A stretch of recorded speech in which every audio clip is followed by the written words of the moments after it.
strong but silent types, and a few not so silent types. Those with chips on their shoulders and ice in their veins, and a few who do anything to win. You find a cast and characters. Gotta get better lighting in here. I look like I'm like in the Queen video.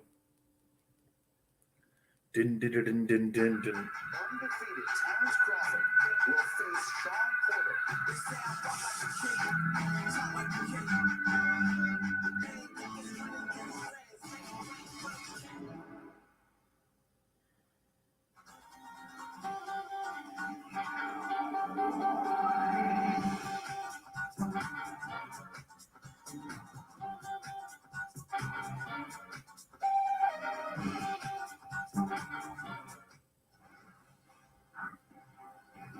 Welcome back. Al Michael is still with us. Al, great to be reunited with you on Monday Night Football. One of my most memorable games was in 2003. You and John Madden broadcasting the game. We were down 21 points with 3 minutes and 50 seconds to go against Tampa. I threw a pick six. I remember John Madden saying, yeah, that kind of seals the deal. My point is, Al, all of my family and friends went to bed after John Madden said that, and I got about 50 voicemails from close friends and family. Sorry about the game. Sorry you played so bad. Keep your head up. Good luck next week. My question is, Al, you want to take this time to apologize to all of those family and friends who missed one of the greatest comebacks of all time?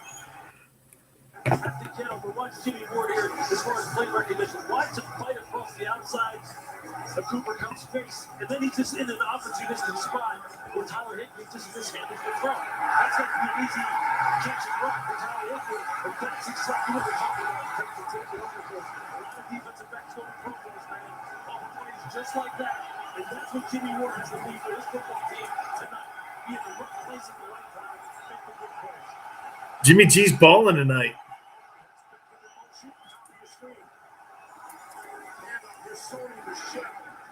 Beyond the 30-yard line, and it's eerily reminiscent of what took place last week in an 11-second span. Matthew Stafford just hands that to the Titans, and then they get back on the field, and pick six, somewhat similar as Pryor running it in there, and Stafford took all the heat last week's loss, finds himself in a somewhat similar place here, late first quarter in San Antonio. Pretty uncharacteristic of him, but we could go on and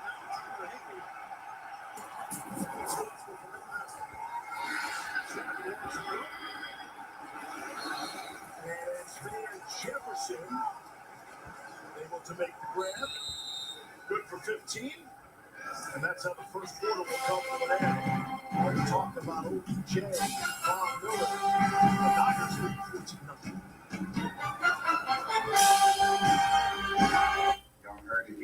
If you want to beat Fred, you gotta breathe Fred. Subway, at the new bar steak and jack, 10. They could cut steak in. So you're not getting out of retirement? I'm just here because Subway has so much new. They want time in this press conference to talk about it. What's strong? What's strong with me? What's strong with me? What's strong? What's strong with me? With me. With me. What's strong with me? What's strong? What's strong with me? With me.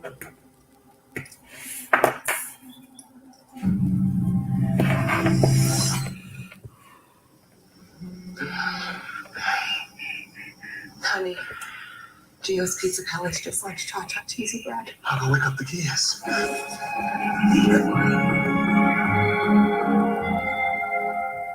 Excuse me, a random sales rep just emailed for the 14th time about an important new offer that has nothing to do with our business. Forget the merger. This is far more important. Hey guys, a random sales rep just emailed for the 14th time.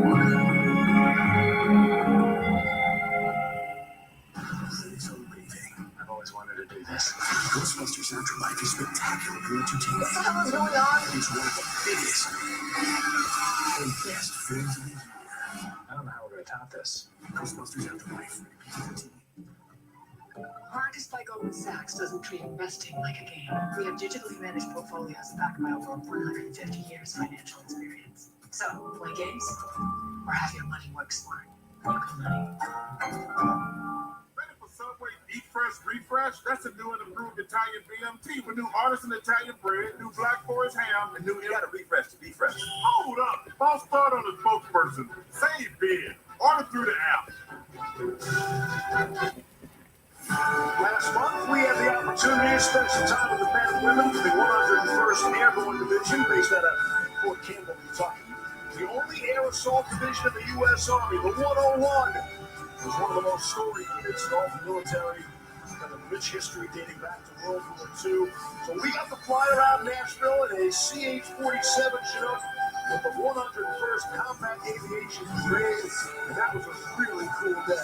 That's one of the coolest things I've ever done. I never thought I'd fly in a helicopter with the back opened up, and I'm just sitting there like, oh, we're good. I keep waiting for when are they going to close the back? It doesn't close. The coolest thing I've ever done. How great things that we all do.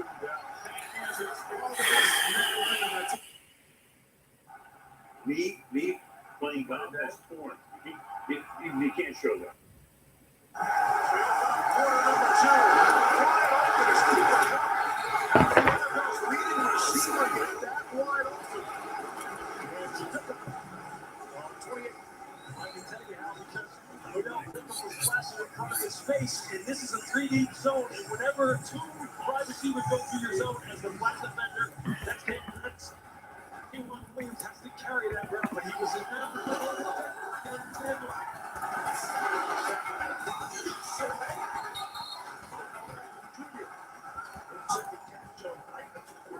So I like this. If you're going to go tempo and you have to communicate, leave Odell out wide where you know, hey, listen, you know the route you're going to run. You're going to run a go route. You're going to run a stop route. You're going to run a comeback like that. I'm vertical routes by himself, not where he's in a bunch of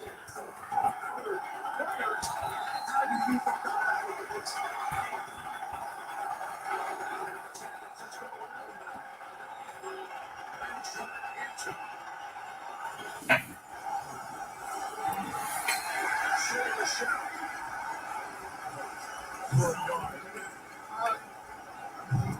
We haven't talked much about this defensive line for D'Amico Ryans, but Kevin Gibbons that time just beats the block of the center, Brian Allen, and Kevin Gibbons has played some of his best football against these Rams. 2 times a year ago, he had some of his best football, and he has to show up tonight up front. Make no mistake, this defensive line sets the tone for the 49ers. That's the shell all the way, split left top of the screen. Second down and 9. Stafford has time. It's through the hands of Stafford. The rookie at Notre Dame. Third down. Frank Warner, the middle linebacker, just watch how perfectly he plays this out. He's going to try to get him what they call a stick nut, right? Stick.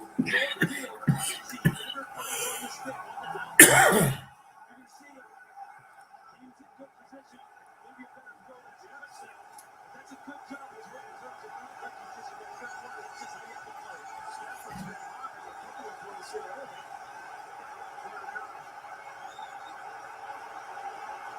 Still got a touchdown.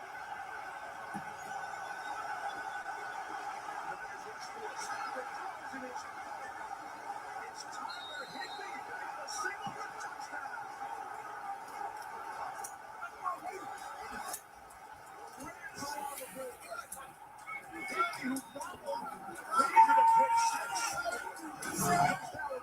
touchdown. Once again, Frank Warner right here at the point of attack. What he does, he gets boxed out at the goal line. You get caught behind tight ends in this league at the goal line and they catch it, it's going to be a touchdown. You have to find a way to work your way around in front of the wide receiver, get between him and the quarterback. Otherwise, it's going to be 6. And you can do what you want defensively there. You're not going to beat that throw and that catch. That accuracy from Stafford on a big body like Higbee, that is not defensible. The only way you can, you got to get the big quarterback. That's the extra point. What an answer there when they had to have it. All the momentum going with the 49ers. a steely resolve from the quarterback and his tight end.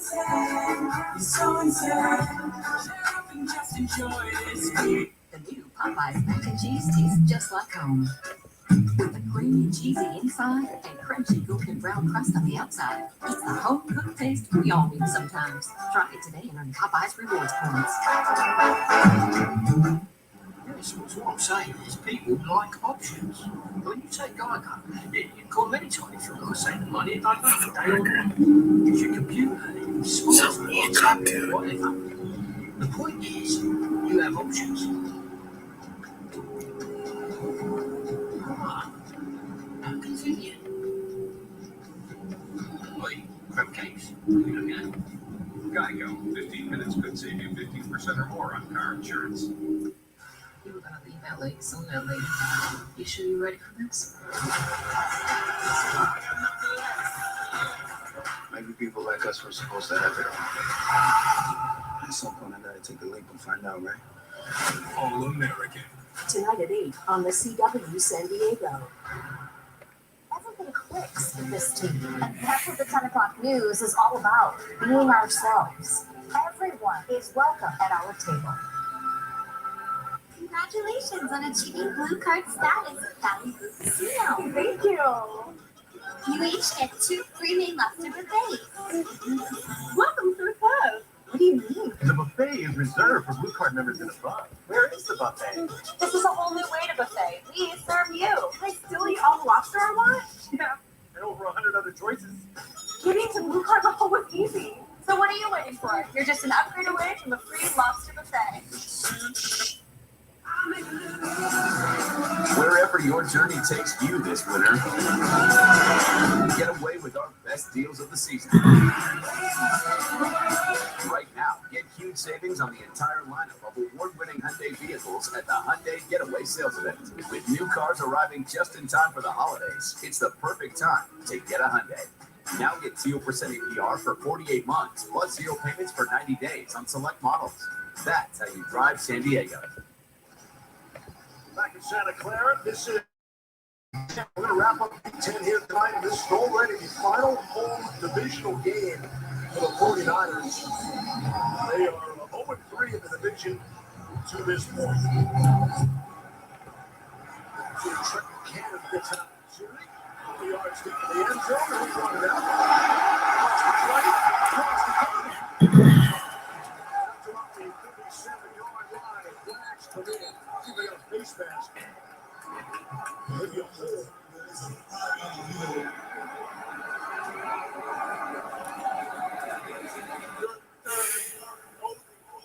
CDT number 82.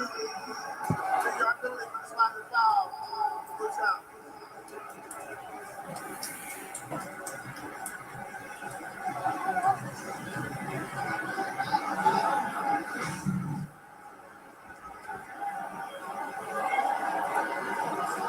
Ross Dwelly.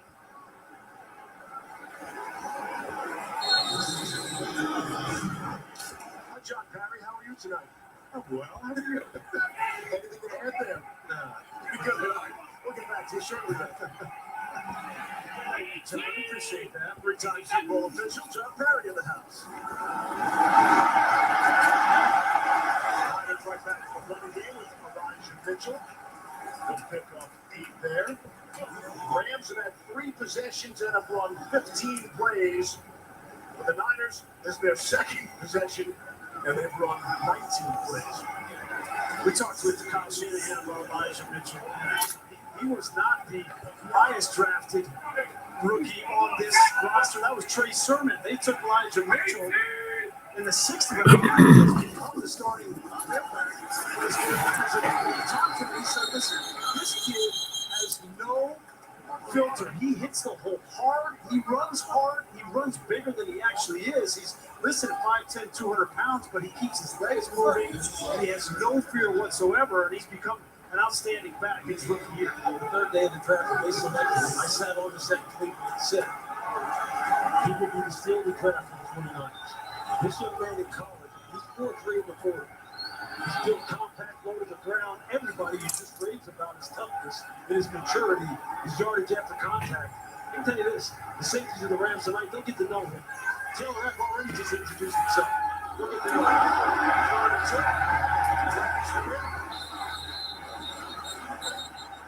Leonard Floyd jumped. Right. Aaron Donald jumped all over the back, too. Offside. Defense looking for the The second time Garoppolo's gotten him so far. This is smart by Jimmy Garoppolo. Because when you have a defensive line this athletic, and Aaron Donald loves to jump on snap counts, use your hard count. Use all of your abilities as a quarterback against the defense, and he's got him twice already. Fresh set it out from their own 22, leading 14-7.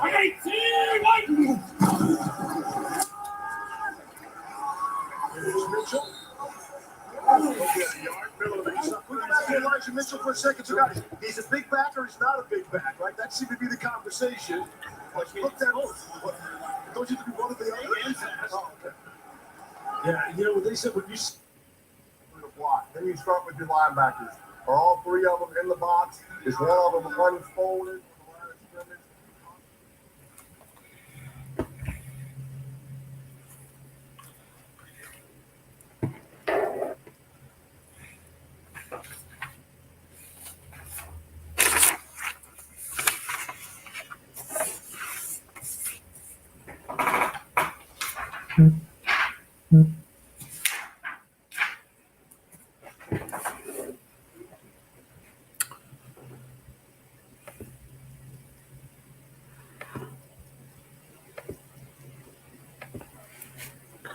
Hello, dude.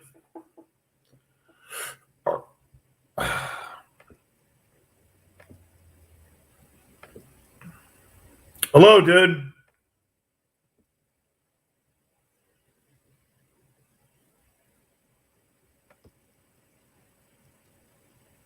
I'll be back in a minute. I got it.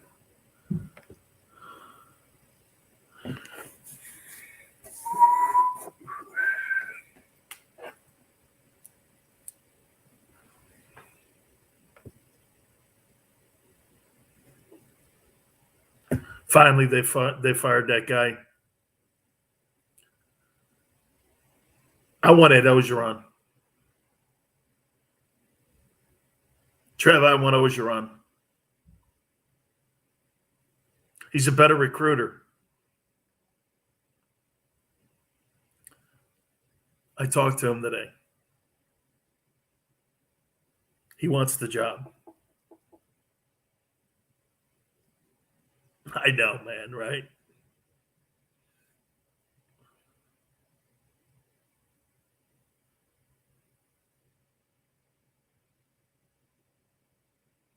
I won't tweet it out though, because I don't. Hey, did you see that shit about Butch? Man, yeah.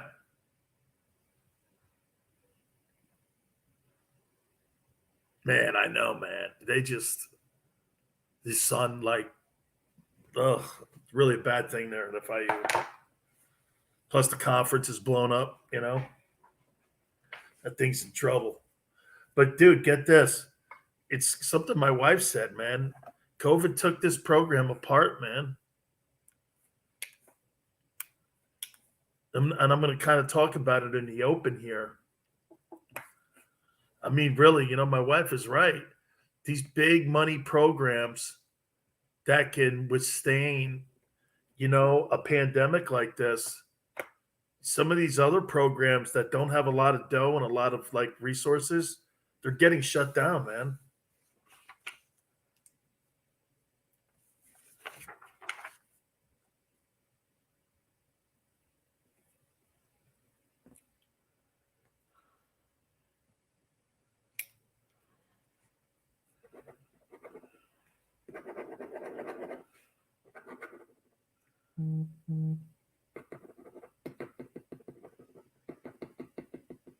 How you doing? Yeah, man. Yourself?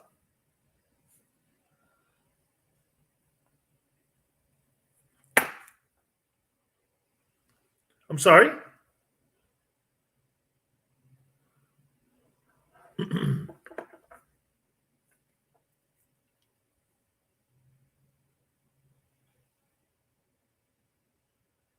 Oh, a lot better, dude. Thank you. Hey, you know what I started doing? Check it out. So my wife started going like this. Hey, you should soak your feet like because the pool's really cold right now, right? So I put my foot in the cold water like twice a day, 3 times a day. I can't tell you how it's helped me. I don't know what it is, but I think my feet are swelling.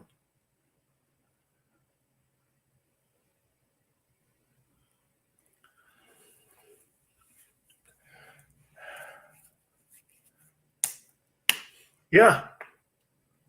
That's why people like, your feet have the most nerve endings of any place in your body.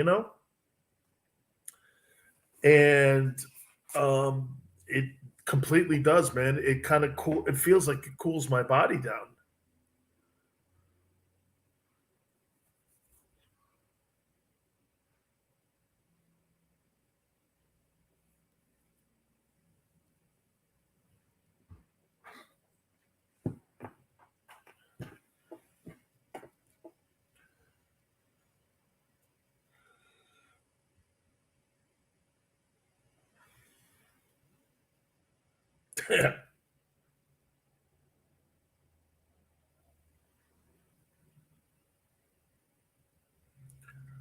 Wow, you're giving him a half a win. A half a win is better than half a loss. Well, it is half a loss, but you know what I mean.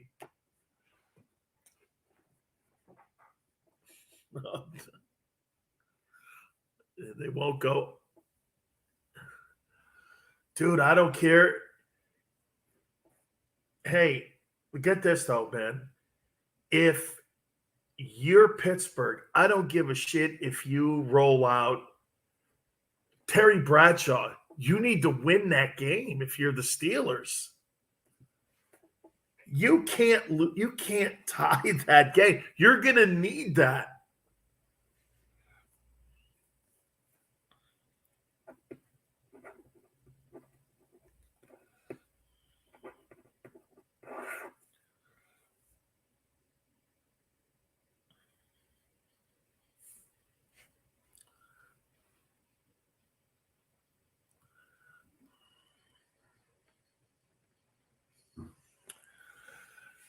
Good evening, America. Dan Sileo, USA Radio Network.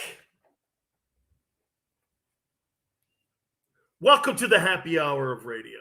That's what we like to call it here. What a great weekend. Oh, man. Storylines everywhere in my world. I love my sandbox right now, the sports world. You know what the coolest thing about the NFL is right now? Can you tell me with certainty, well, that team's the Super Bowl favorite? Can you do that? Absolutely not. That's what keeps people engaged. That's what keeps people coming back every weekend. Washington ends up killing the Buccaneers and Tom Brady. Yeah, you heard me say that right. They had only 2 wins going into that game. And they killed them. Cowboys end up getting crushed by the Broncos last week. They destroyed the Falcons this week. I never thought I would say this in my lifetime. Okay? Follow me here. Is it possible the Dallas Cowboys are the best team in the NFL right now? Is it possible that they are the best team in the NFL? Okay? I mean, make no mistake about it. The Dallas Cowboys.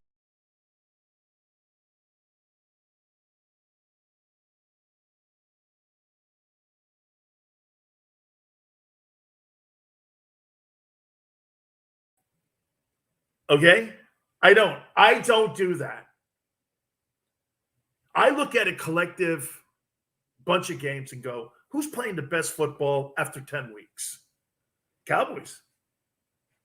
Yeah, but they got beat by the Bucs, and I don't play that game. I don't connect the dots and put a constellation together on why this team you think is better than this team. You sound like you're talking about college football. Well, Michigan, they lost to Michigan State. How could they be ranked in your poll, Sileo? Michigan ahead of Michigan State. Well, I think Michigan's had a better season so far than Michigan State. And people are going like, well, wait, yeah, I don't look at one particular week. It is really incredible. Dak Prescott, who everyone was talking about, I want you to do me a favor, guys.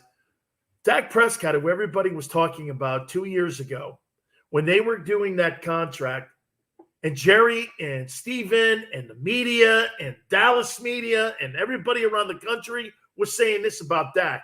Boy, do you think he can lead this football team to a Super Bowl? Well, I think Dak Prescott has actually begun that process because the Cowboys, in my opinion, after 10 weeks of football, I think they're the best team in the league. They've got stars everywhere. And they're all playing well. Dak's great. And you got to really look at what they're doing. I never thought I would say this. Dallas Cowboys. The Dallas Cowboys are the best team in the National Football League.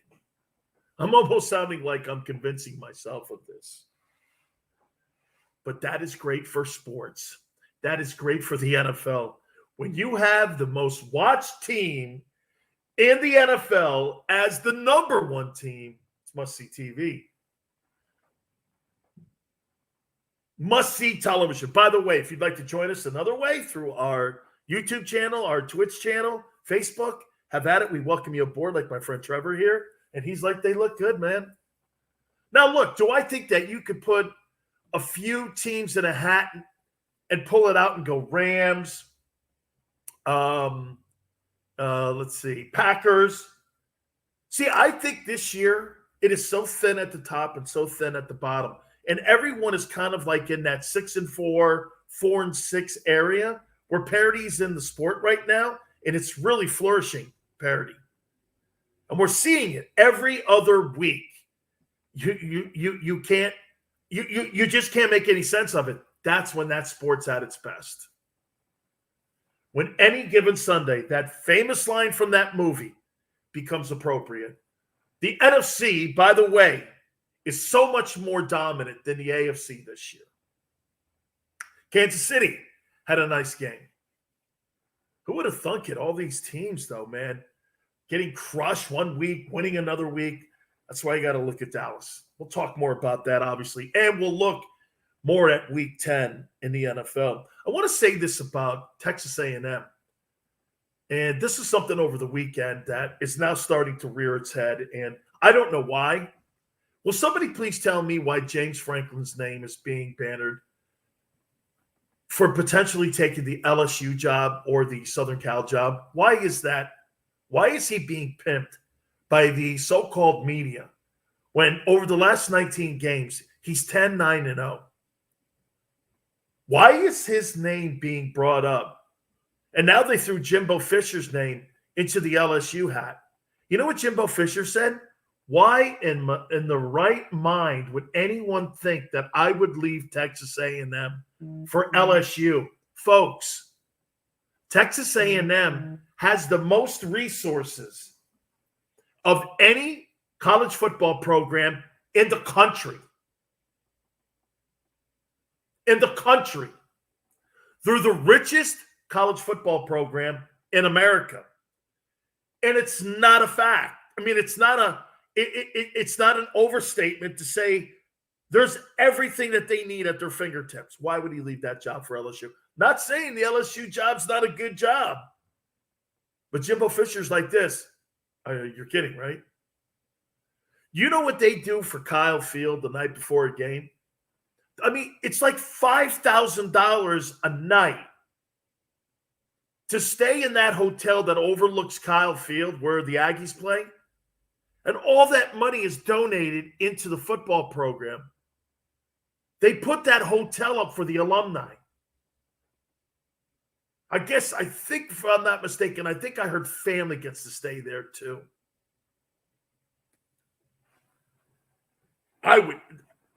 You get recruited to A&M?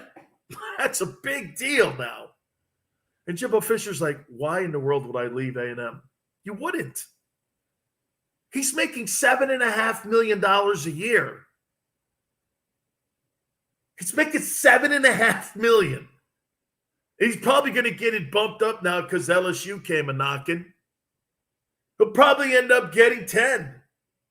Dude, some of these college football jobs are insane. Maybe 12, maybe. Imagine that, to coach college kids who don't make a cent. Well, nowadays they can start making some dough, but man, Nick Saban, $11 million. Ed Ogeron, $9 million. Jimbo Fisher, $7.5 million. Lincoln Riley, $8 million. Look at these numbers. The rich get richer.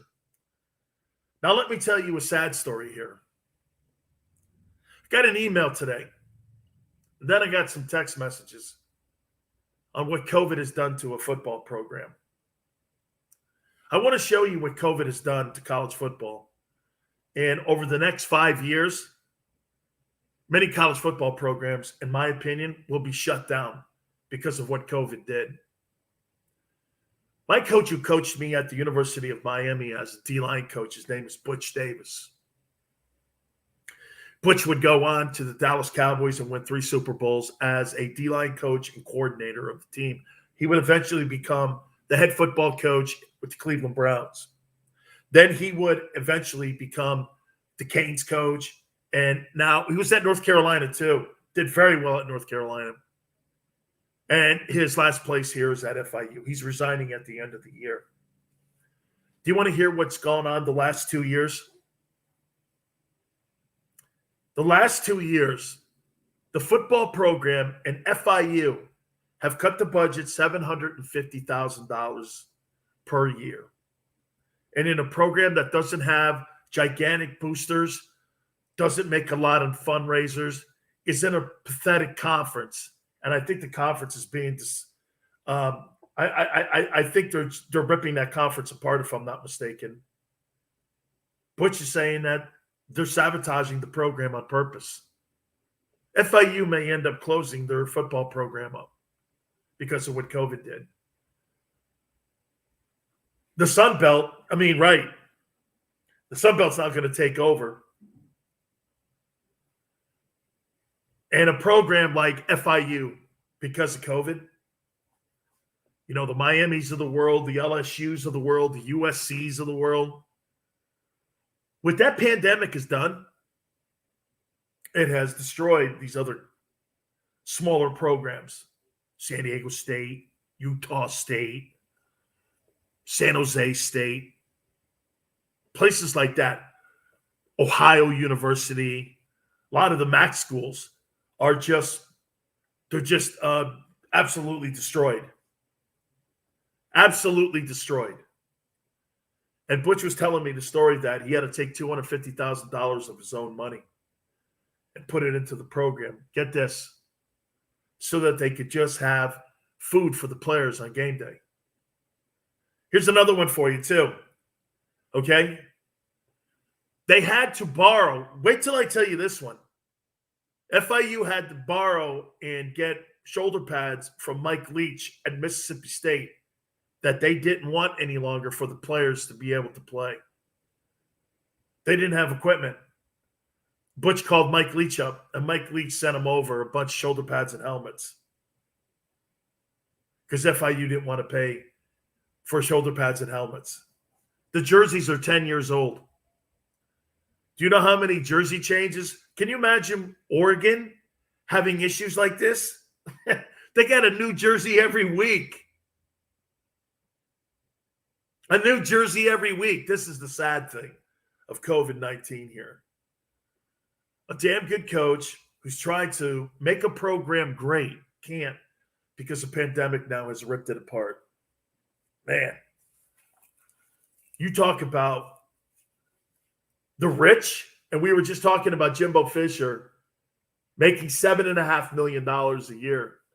And I'm talking to you about a COVID-19 program in FIU who can't even buy, get this, They can't even buy T-shirts for their players. Trevor says, come on, Adidas. No.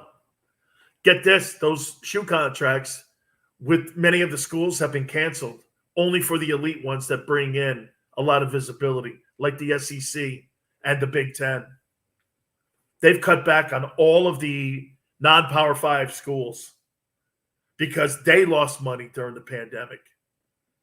There's 135 Division I football programs right now. I guarantee you will see at least a quarter of those programs that were financially strapped and schools having to finally make a decision. Do you keep football or do you keep basketball? You know, I always really wondered what they were doing with the University of Miami. Would you rather have a basketball program because you only have 14 dudes? Or would you rather have to go out and spend all those millions of dollars every year on 85 guys on your football team? You know, it's 10 times more expensive to have a college football program. Man, Butch sent me that text today. I couldn't believe what I was reading. He had to take money out of his own pocket because of COVID-19. Man, that's crazy. About as crazy as me saying the Cowboys are the best team in the NFL. By the way, is it any shocker that this team is back? I'll tell you what back means. We'll do it next. You keep it on the Sileo Show.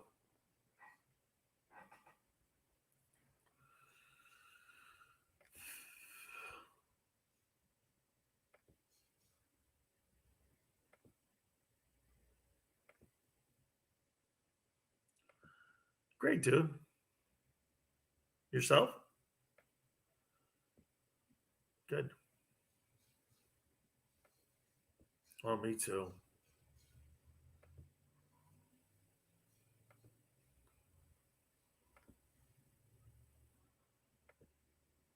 I'm still getting caught up on the time change thing, man.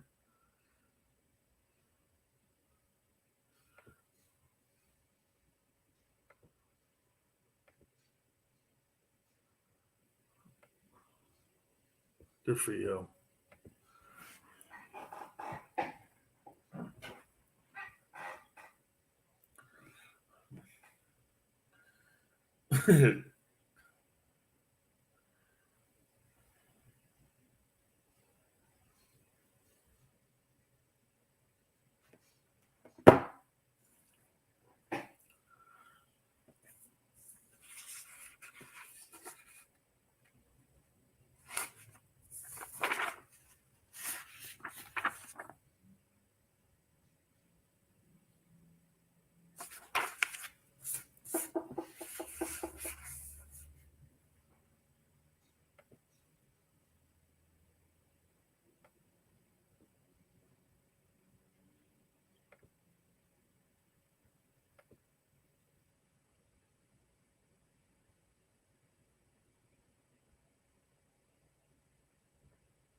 Of course. No. I'm with you. I'm with you.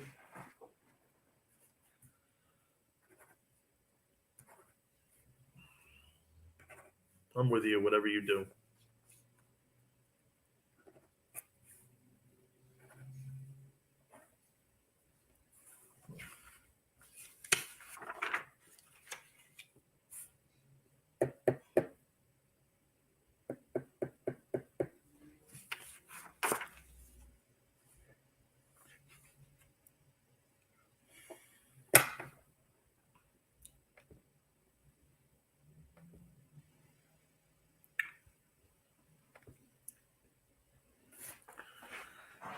No doubt. Oh, my chair gets my butt hurt.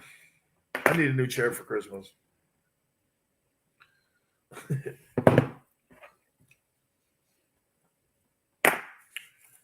God. Hate that guy.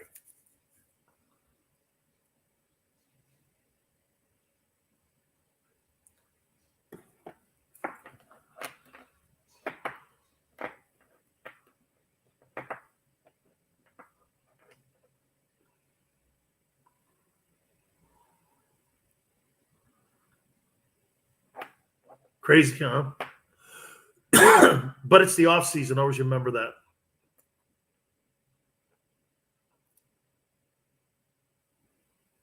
Oh, yeah.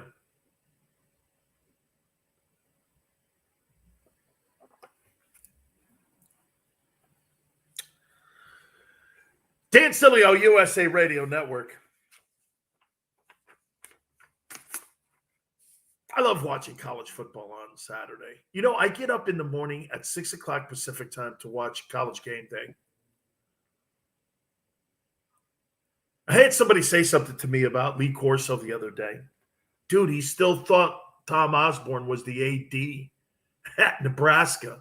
It's Trev Alberts, the former linebacker that played for Coach Osborne, actually. And he's like 86 years old. But you know what I do admire about ESPN? They're loyal to that. And I'm all right with that so far. So he misses up. We all know this. He's 86 years old. But there's certain things like when Beano Cook back in the day or Keith Jackson used to call the games. It's all good, man. Anytime you see a friendly face or you hear a friendly voice, it's all good. Don't be so particular with stupid stuff like that. Seeing Lee Corso is a good thing, man. Dick Vitale. That's right, man. Hey, is he as sharp as he was? The guy's had a stroke, too, by the way. No, he's not as sharp, but you know this. But most people are just being asses, man. So what? Relax. Have a drink. You know? Be cool. Don't let the little things bug you so much. I saw people hating on Coach, and I was like, why? Guy's an institution, man. Those are the things you miss when they're not around any longer. Missing Keith Jackson's voice. Or like, you know, Trev, you know, my boy Trev here is telling me here, like Brent Musburger's voice, calling SEC games or calling a game for ESPN. Those are great, man. Raider games now, right? Now he calls Raider games. I love it, man. Just don't be crazy with it. Well, he's not the broadcaster that he really. What gave that away? His 86 years of age or his stroke? I go on Twitter and then again, the outhouse wall of social media, and you're like, okay, man, so you're going to kill a guy and you want him yanked off the air because he forgot a couple things. Come on, man. That's the problem with our country today. You know, the things that make us happy, we try to take away all the time. Come on, man. The guy makes you smile. And does he have all his facts? No, that's not why he's there. He's there for the headgear. I love that. By the way, it's one of still the most watched segments on Game Day is when Corso goes to the headgear. Dude, when that's not around, hey, how about this? You know, Chris Berman not being around doing the NFL countdown and doing NFL stuff for that network, I think that's killed ESPN. Not having Berman there. Sure was his quirky stuff with back, and all that stuff with baseball in the home run derby. I can tell you this. You got it, Trev. The Swami. All that stuff's missed, man. ESPN's like Sunday show is unwatchable. Rex Ryan is brutal. Randy Moss can't keep a thought together. The guy that's kind of decent is Teddy Bruschi. Okay? I mean, Teddy Bruschi's kind of Hasselback's good. The rest of that team just stinks.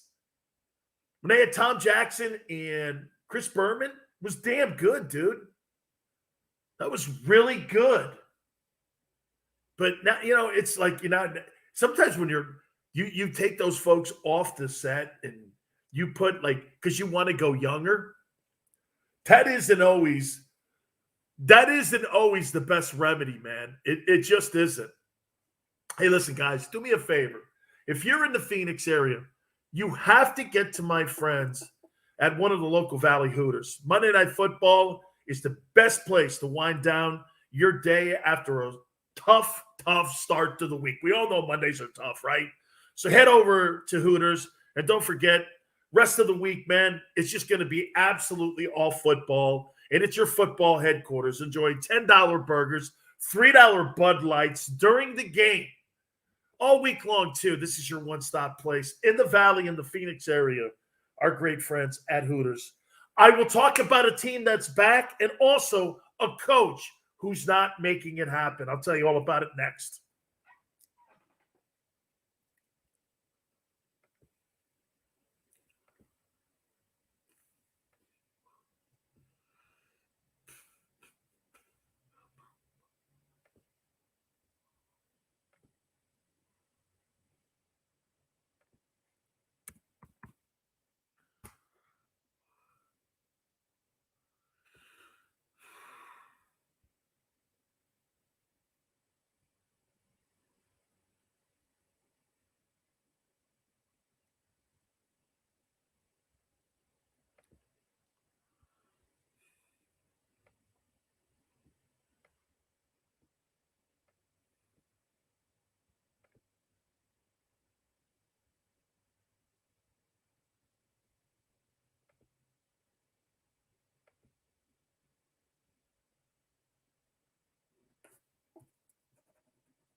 Gotcha.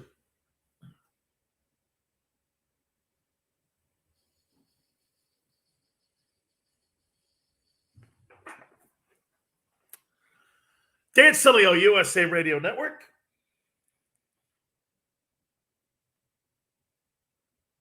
Just goes to show you, you can't keep a winner down. Look at what Bill Belichick has done to his Patriots already. They beat the brakes off the Browns on Sunday. And guys, whether you're running a company or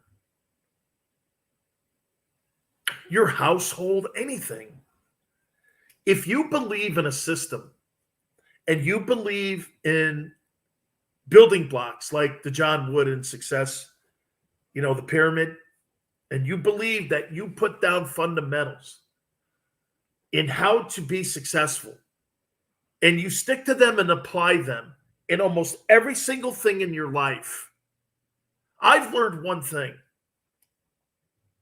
Dedication to process is most likely going to give you the success. You can beat the most talented people in the planet.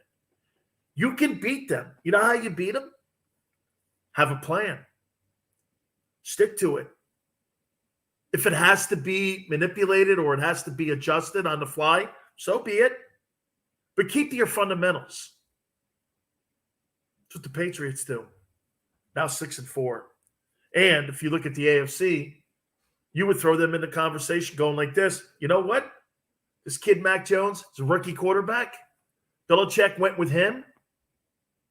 Defense is playing great. They're running the ball. Looks like the 2001 New England Patriots to me. That's impressive. Isn't it funny? Brady's team looks like they're going in the wrong direction. Belichick's team now is heading in the right direction because of fundamentals, sticking to a plan, believing in a process, believing in the recruitment of coaches that you bring into the building, the evaluation of the players that you draft, all of that. And think about this also, too. Think how long it takes to build a successful place.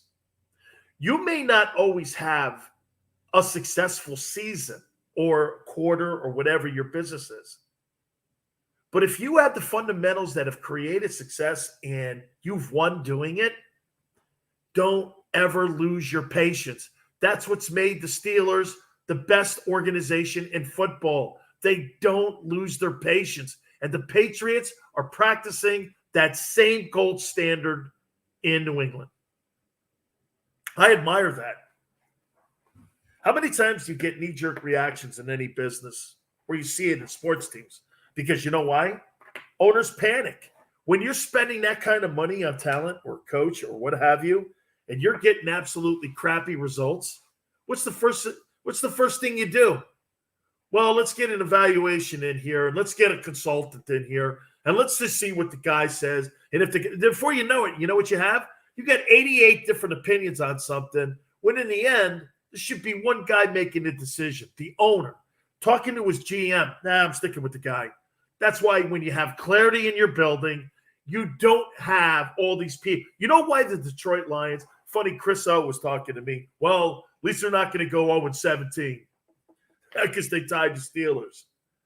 I've told you this. The reason why the Lions are run this way and why they have not had any kind of success at all over the last 50 years, do you know why? They run it like their car place with 70 different floors, 70 different people's opinions, and no one person make a clear decision. They run it like Ford Motor Company. Consultants, guys on the 18th floor battling guys on the 17th floor. There's too many voices and opinions on how to run that football team, which means this, they'll never be successful. Let me give you this one here. You know, Robert Saleh, the guy who was hired by the Jets, looks like that thing's turning out to be an absolute train wreck as well. And it is a train wreck. You know, he was hired from the 49ers, and he was supposed to be this defensive guru. Actually, since he's been brought into the Jets, the team has sucked out loud worse. They've stunk worse. But you see, that's the place. Do you know, and you want to hear something crazy? There's really only one coach in the history of the New York Jets since the early 60s that's had one winning record as a coach. That's Bill Parcells. Every other coach, including Weeb Ewbank, the guy who won Super Bowl III, has had a losing record. Every coach, all these guys that they've brought in. So what does that mean? This has been historically a place where quarterbacks and coaches go to die. Why is that? Because they don't give a crap about winning a championship. They BS their fans, they take your money, and they don't build anything. Why in the world would you be a Jets fan? You must be a glutton for punishment. It's like being a Lions fan. You constantly have to sit here and go like this. Why would I go to a game or play season tickets when you're never winning? Why would I do that? You wouldn't. If you had any common sense about yourself. I'd watch it at home, drinking my own $5 beers instead of paying $15 for a beer at a ball game. I'm not doing that.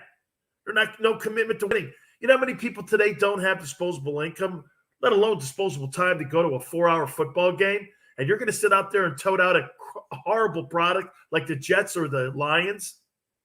Man, you talk about just like not servicing your fans and not caring. You keep rolling out those crappy-ass products. Man, you know, there should be a rule in the NFL. If you have 50 years of sorry-ass football, you should be forced to sell your team.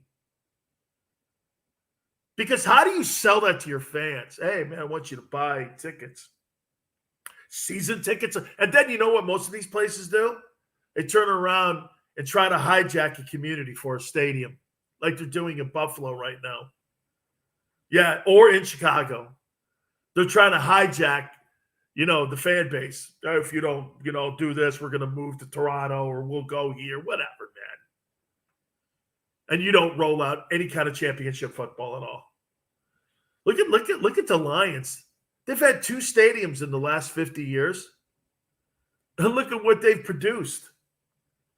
In a heavily taxed state like Michigan, especially in Detroit.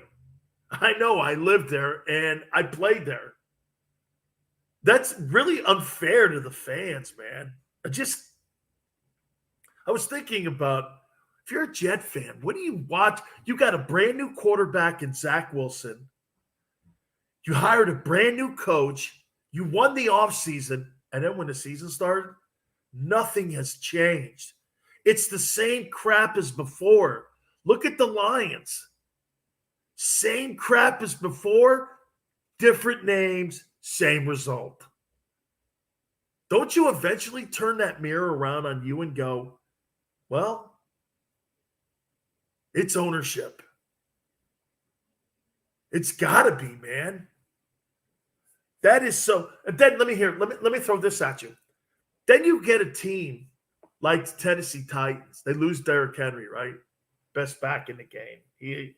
He's a combination between like O.J. Simpson and like Walter Payton, and he's a horse.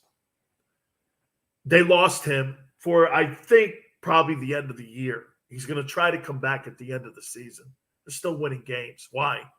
Because they invest in their coaching. They invest in people like Warren Buffett says.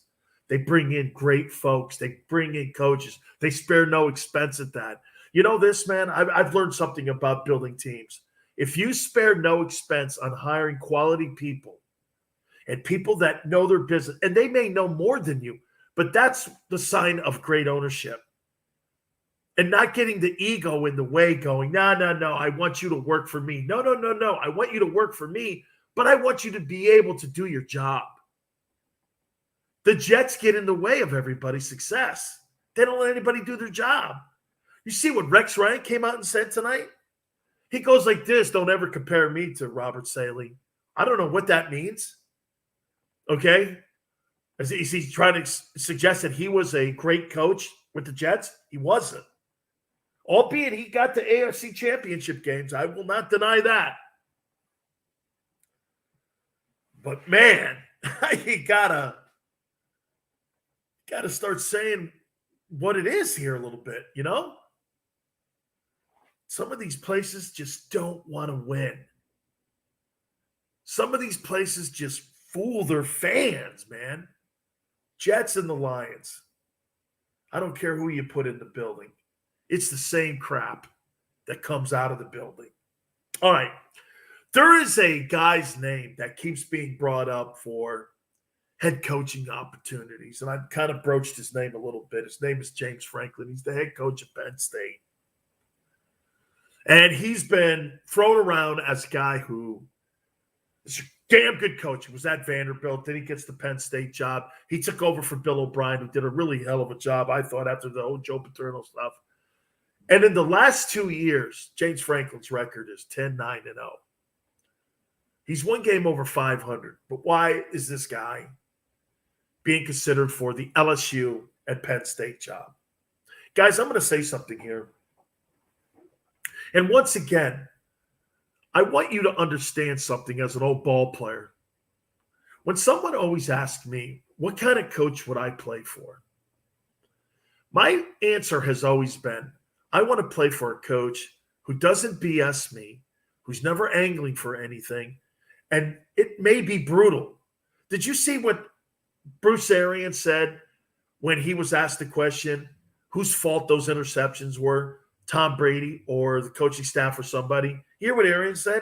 Oh, they're his fault. He absolutely went after Tom Brady. They're Tom Brady's fault. But you know why he can say that? Because of his relationship with Tom Brady. And you know what that relationship starts with? Honesty. Telling somebody the truth is the best formula for being a coach. Isn't that crazy? How most coaches can't tell the truth? Most coaches are salesmen. They got to sell the alumni. They got to sell parents. But when you're talking to a player, you don't have to sell a player on anything but blind faith. And how you sell a player on blind faith is telling him the truth. Mike Tomlin puts everybody on blast. Do you know how Mike Tomlin and the Steelers separate who a guy like Ben Roethlisberger is versus somebody who's the 53rd guy on the roster? Do you know how they separate it? Every Tuesday, your paycheck comes. If you're the highest paid guy on the Steelers, you keep it to yourself. Mike's not going to treat you any different, though. The organization will pay you differently. But Mike's going to continually just blast you. If it's you that has effed up, he's going to go after you. And everyone in the locker room is going to know it. That's called honesty. James Franklin over these last 2 years, okay, and get this. I know Ron didn't get the benefit, but James Franklin does.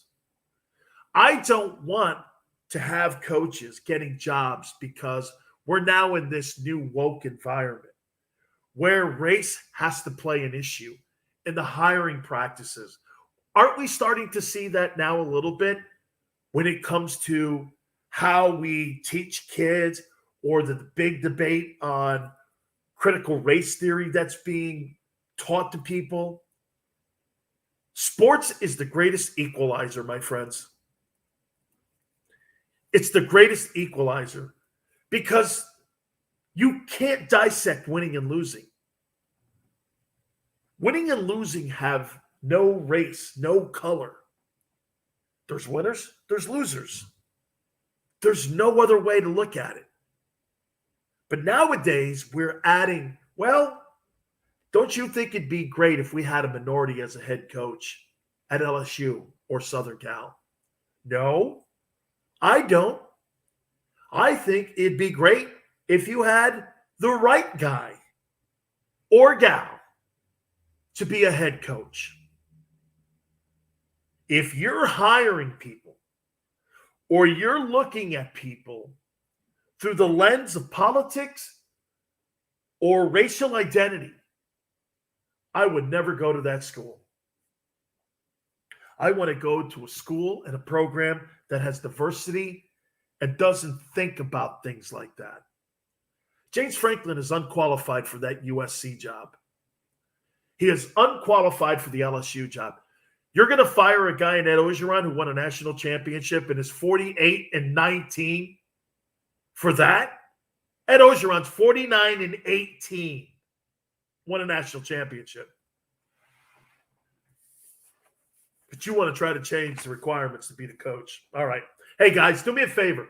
Podcasterwarehouse.com. Great place for you to build your own home studio. A lot of people are doing that nowadays. Any kind of electronics, especially gamers. Holidays are coming up. Please do me a favor. Check out podcasterwarehouse.com. 25% off of everything that is on the website there. Shipping is free. You can spend as much as $5 all the way up to $5,000. Great place. Just an absolutely wonderful place. Baker Mayfield. It's time for the Browns to make a decision. I want to hit on it. We'll do it next.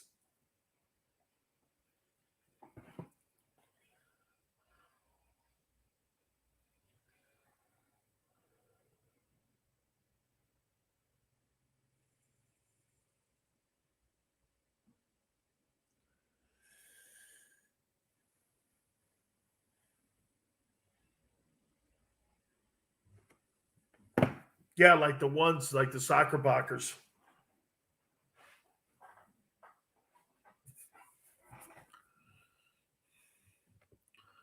It was whole identity thing, and I'm all right with some things.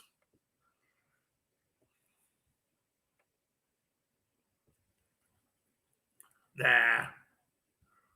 Yeah, little concerts are all right, as long as they don't get in the way. Yeah, we used to sacrifice them. We stopped doing that years ago.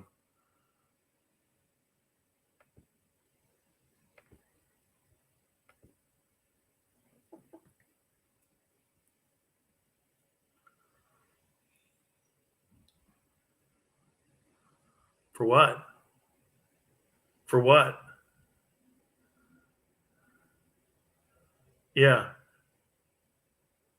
No way.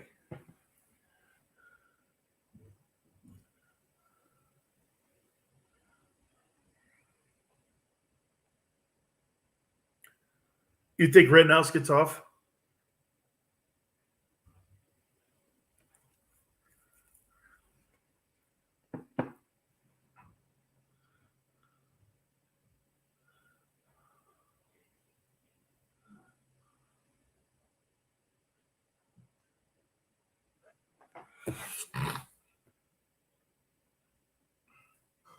He did. Weapons across lines or something like that.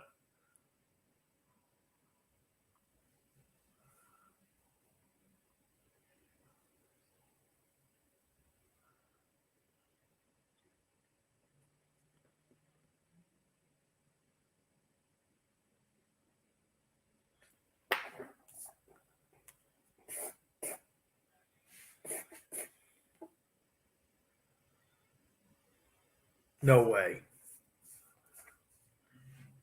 No way.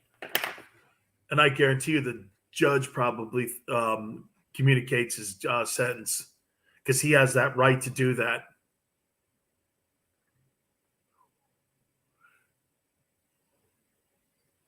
Yeah, like that, or like home arrest or some. I didn't realize Rittenhouse's father lived in Kenosha till today.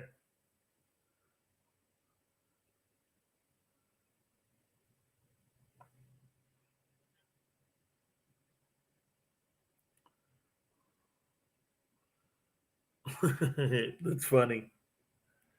That's funny, man.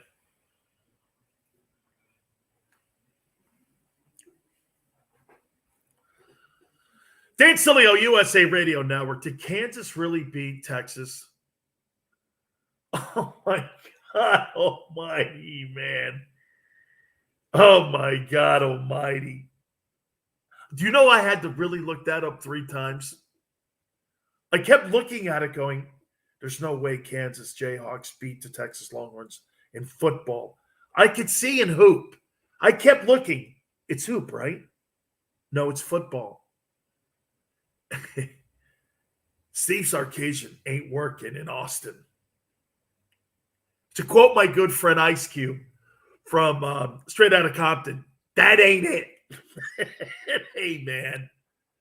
You can't pay a guy $6 million to lose to Kansas football.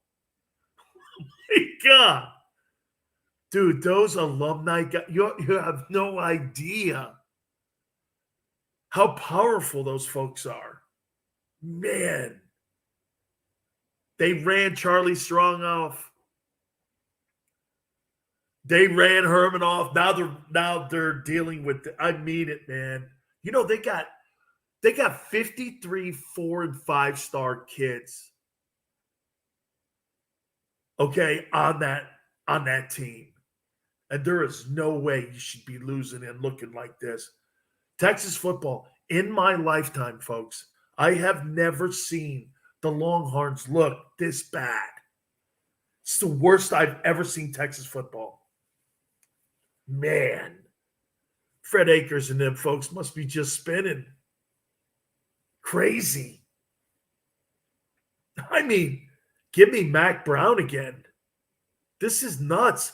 Mac Brown has a better football program at UNC today than the Texas Longhorns. North Carolina, that's a hoop school. Mac Brown's got a better college football program at a hoop school than what the Longhorns have right now, a football program. It's kind of the story, like, remember when Tennessee fired Phil Fulmer? They fired Phil Fulmer, and I'm still trying to wait for Tennessee to still roll out a new coach that's worth the crap. Because the coaches that they've had, I think since 2003, last time Fulmer was there, they've all been dogs, including Lane Kiffin. What in the heck happened there, man? Wow, Texas. Absolute brutal. All right. So, you know, I get accused of being a Baker Mayfield hater, Cleveland Browns starting quarterback. You know why I don't like the kid? It's not because of anything personal. Nothing personal here. This is not personal. I don't know the guy from a can of paint. Okay? Could care less about his personal life, whether he's doing good things. I don't really care. I cover what this guy does on the field. Hey, by the way, if I was doing like arts and leisure and I was talking about what a guy does in the community, being a really good civil servant and all that, I'd be covering that. But that's not what I do. I cover what a guy gets paid for, and that's being a football player or baseball player or basketball player. This guy's an excuse machine when he fails, looking to blame others, always pointing something, always coming up with lame-ass avenues and exits to get off of a highway that's not going well for him. He's stumbling along. I saw it in that game against the Patriots, too.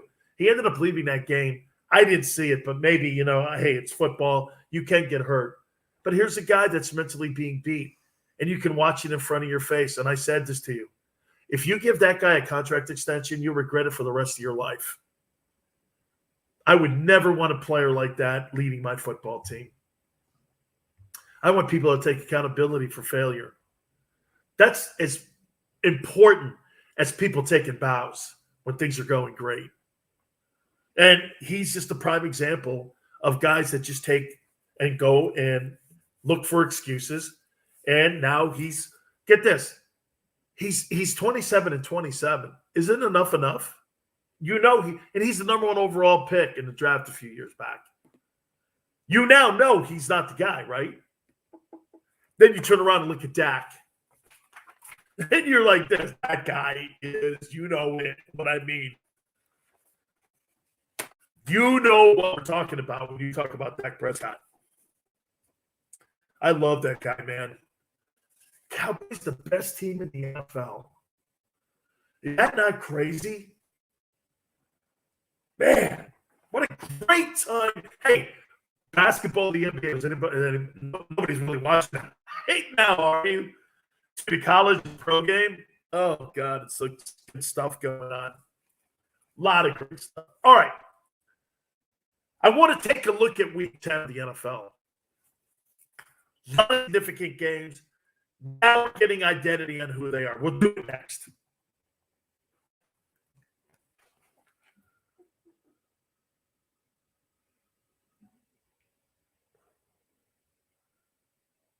Okay. All right. I'll be right. All right, good. I'll be right back.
Who?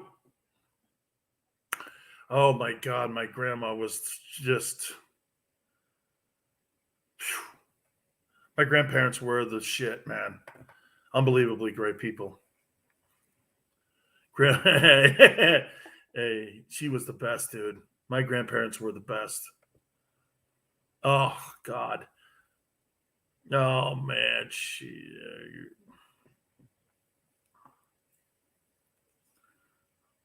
yeah, that's pretty much it. Like honestly, man, when they stopped they didn't do it as much when I got older, but when I was a kid, man, half the conversations would be in Italian.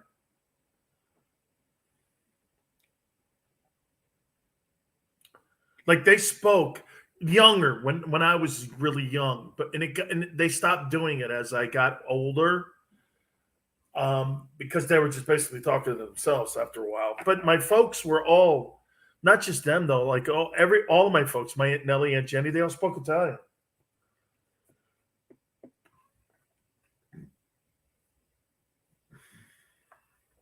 I never thought about that though.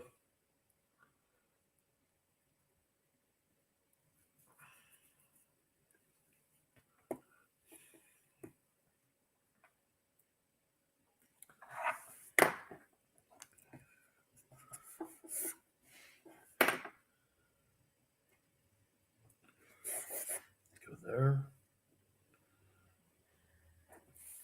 Go there again. Good.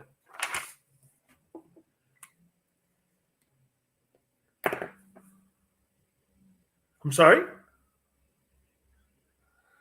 That's understandable. Amen. Always remember that too for me.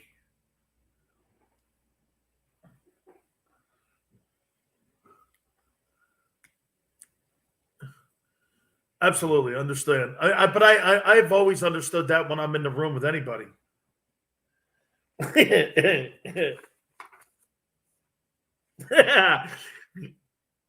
It's okay if you get scared, sweetie. It's all right.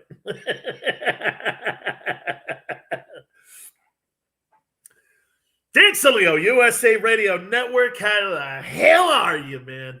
How could you not be having a great night tonight? Great time of the year. Great time in sports. Great time to be alive. Well, unless you talk to some. Right? Well, the gas prices and, you see all those ships out on the West Coast. Dog, I get it. Okay, I get it. But try to make yourself feel happy about something. That's why sports is so important right now, because it reminds you of a happier time. I watched The Godfather over the weekend twice. Some would go, why? Well, because it makes me feel good because I enjoy watching that movie. Or Scarface. I love watching movies that are good. I love that stuff. Man, it's such a good movie in the way, you know what I mean? That's why we watch sports. That's why we root for our favorite teams. That's why we have great debates. We talk about our favorite pastimes. Our civic pride teams. Look at Cowboy fans right now, man. They're going crazy. Oh, my God. Because I do think you have the best team in the NFL. Now, that's on November 15th. Could that change after Sunday? Absolutely. It's been changing like that every week. This year, the NFL has been one of the greatest years I've ever seen in football. Because you know why?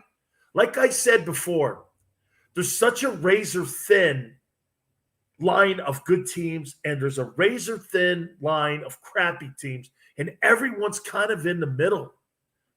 If you were to tell me some team that you would never think of that would go on and win an NFL championship this year, I'd believe it. I would take the field. If you gave me a particular team, like, here's a for instance tonight. The 49ers were not favored to win this game. They're destroying the Rams, who only have 2 losses. They're destroying them. Destroying them. Cowboys got destroyed last week by the Broncos. Crushed the Falcons this week. Tom Brady gets his ass handed to him by the Washington team thing. Talk about chaos in the building. There's a prime example of it. Oh, and what else I loved was over the weekend, Mr. Vax. Or I should probably say Mr. Non-Vax, right? Aaron Rodgers won. You know that pissed everyone off. Because you know what they wanted to say on Monday? Aaron Rodgers cost his football team 2 losses. But they couldn't do that. They ended up shutting out Seattle at Lambeau. And they couldn't do it. Do you know that he's now 7-1? I think he's 7-1 or 8-1 as a starting quarterback this year. I think it's 8-1 now that he's a starting quarterback this year. You know he's won 34-41 ball games. It's the new head coach, Matt LaFleur, went into the building. And all you could talk about is non-vaccination all week last week. He didn't really like the heat. You know, he came out over the weekend and he was apologizing for, you know, if he misled anybody or what have you. That's a perfect thing to do.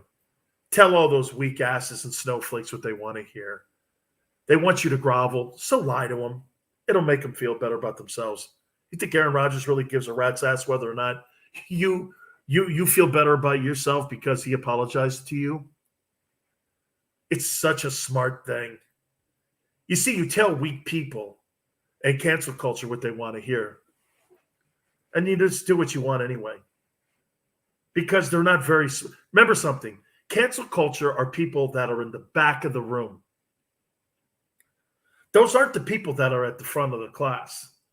Those are the people that are in the back of the room. You know, the back guys back there, the guys that could care less about anything but bitch about everything.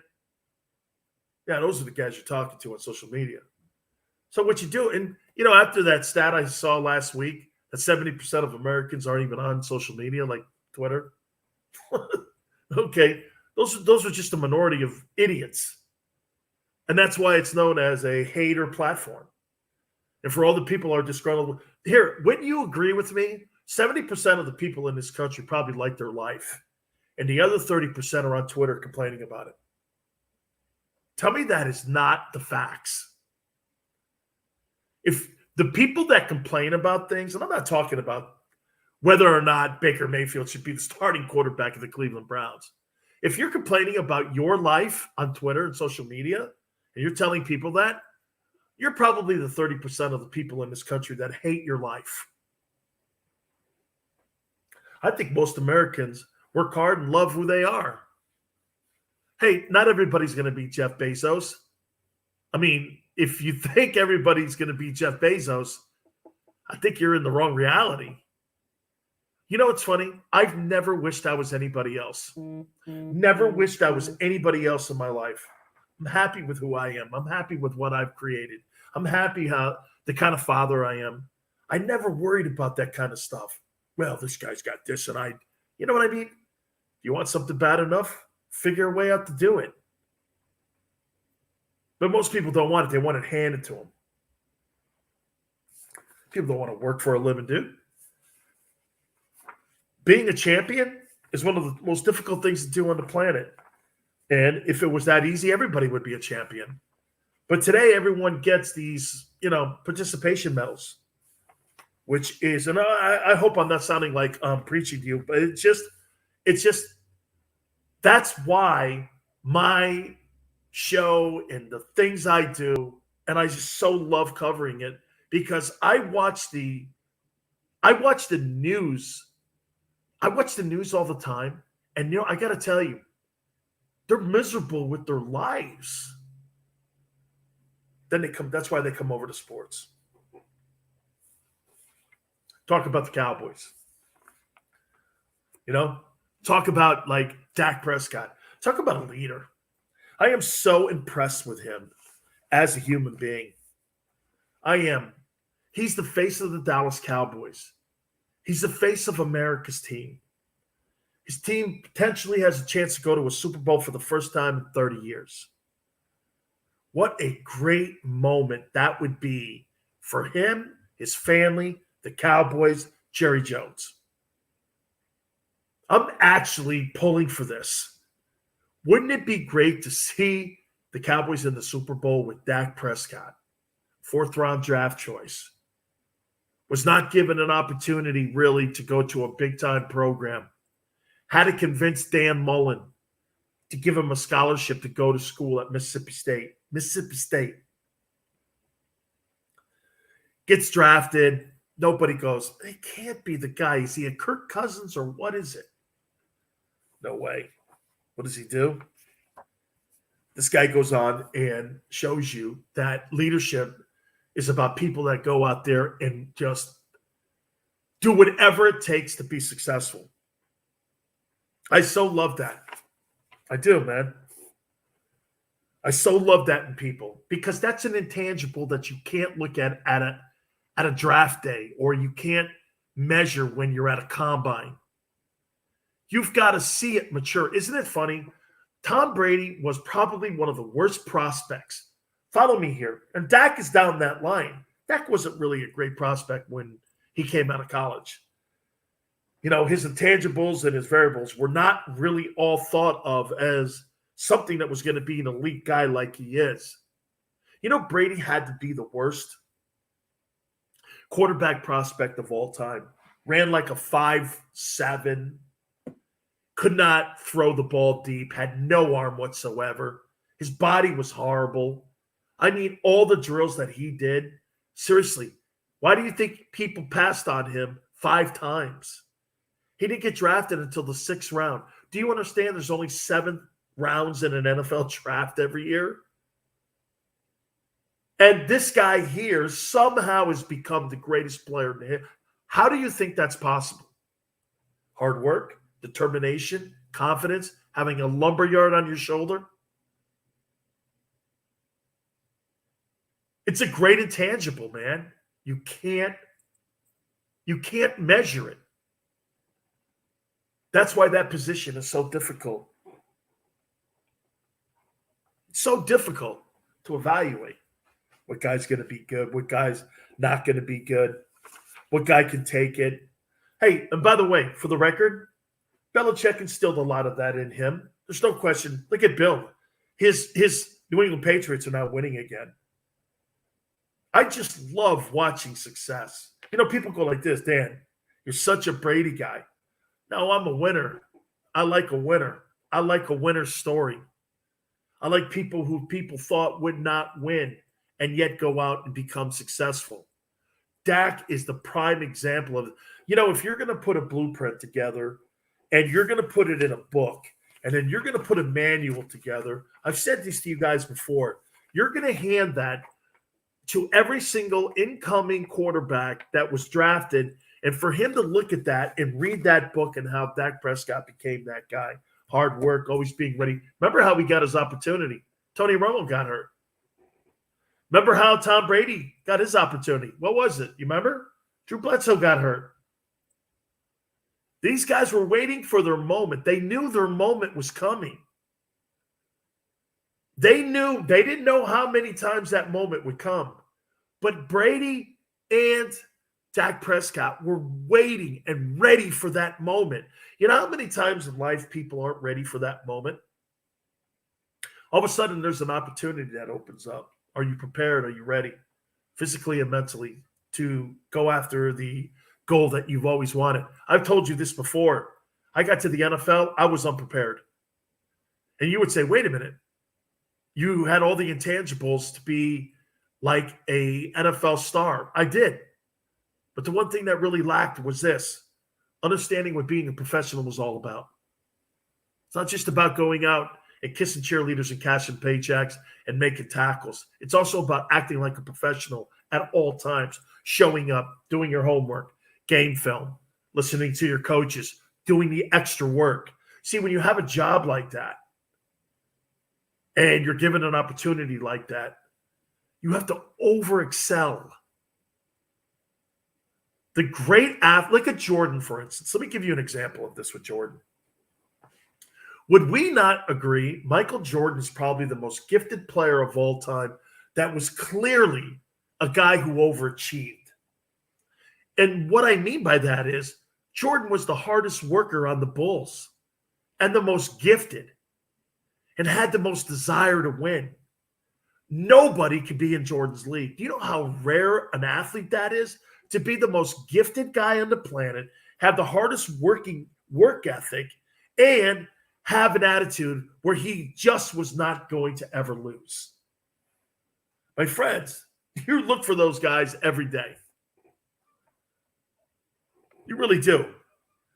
You look for those people every single day. They're so far and few between. That's why watching a guy like Brady, people are going like this. Well, Bucks got beat and killed by Washington. So what? So what, man? Oh, so many great stories. Man, just OBJ with the Rams. That's a great one. That is a great one. And you know what? I'm watching this kid, Jalen Hurts, who was thrown away by Nick Saban. I want to hit on that. By the way, we'll take a look.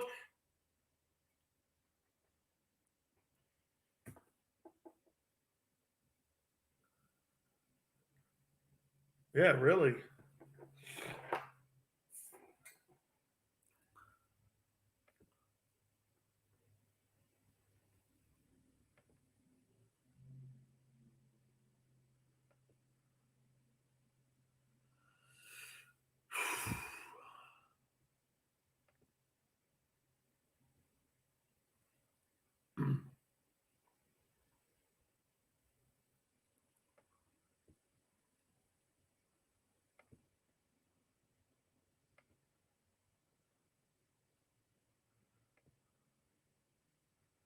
How was it? How'd you like it? Yeah.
Don't you find it weird that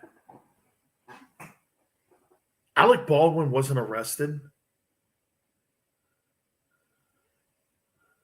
I mean, I can't name you a case. No. I'm not saying he did.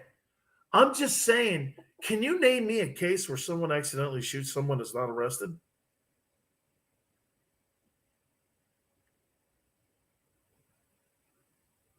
What gives him that?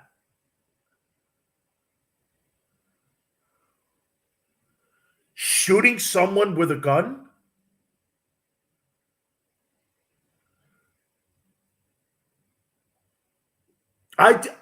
Chris, I do too.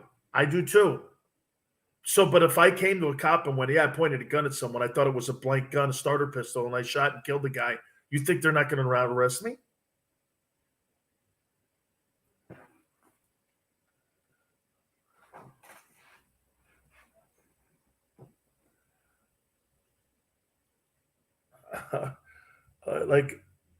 Yeah, I get that, but I'd be also like this. Show me a case where a guy accidentally shoots someone and doesn't get arrested.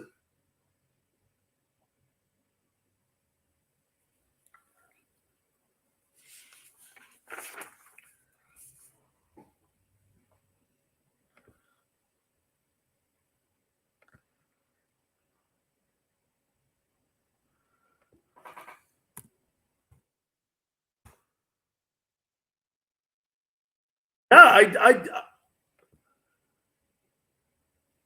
absolutely agree. But I just can't come up with a case where someone accidentally shoots someone that doesn't at least get arrested and questioned down at the police station after he was put. I shot him with a spitball in the face. That's what I shot him with. That's why I got off. Smacked that guy right in his puss.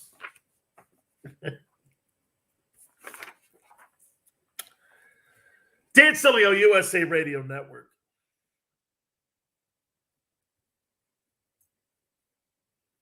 I really love this guy, Jalen Hurts, who plays for the Eagles.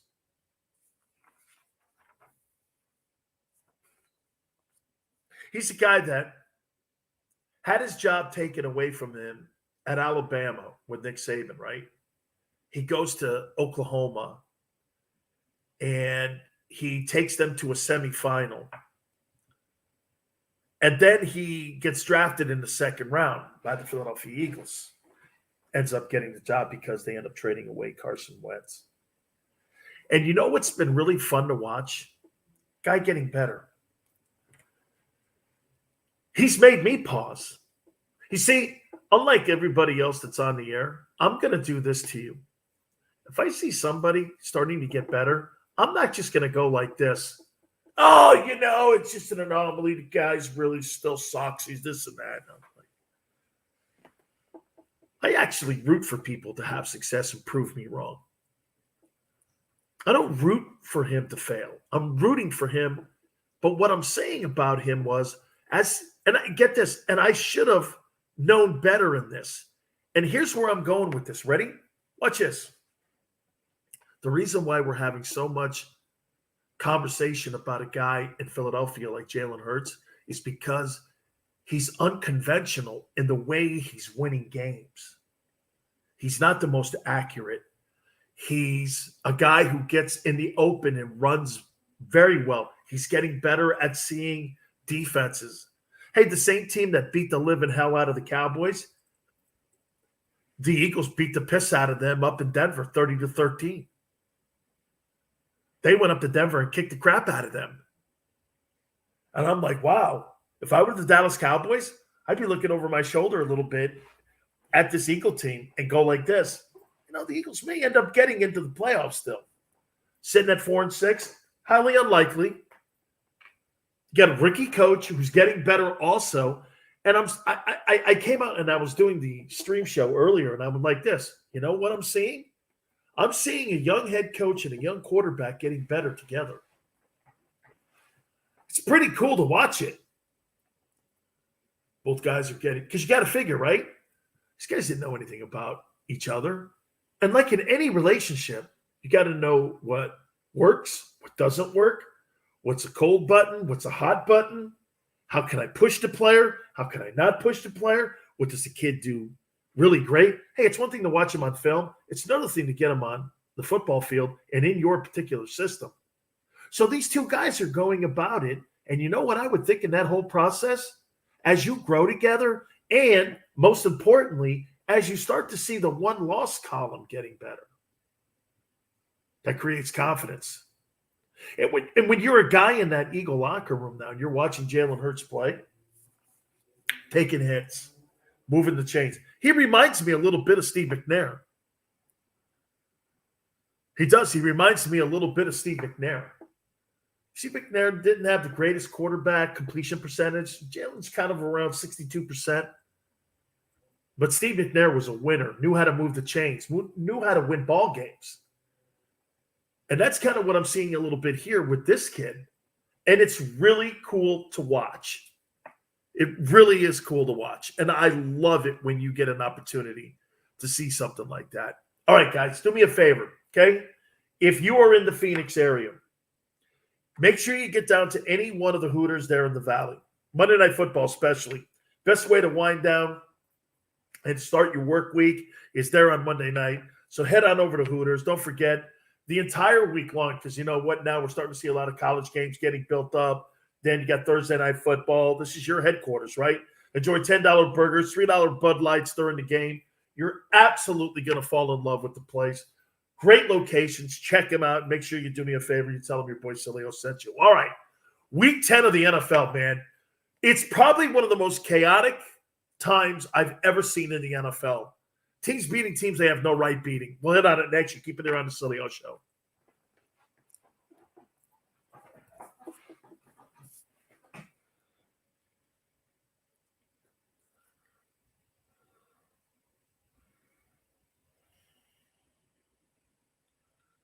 Yeah, we're getting there.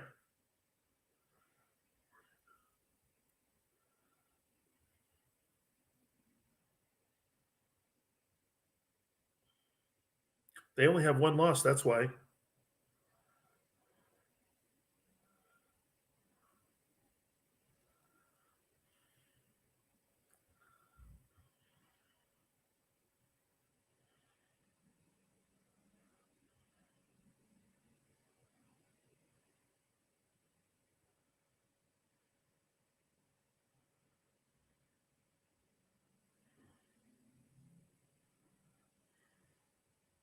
Yes.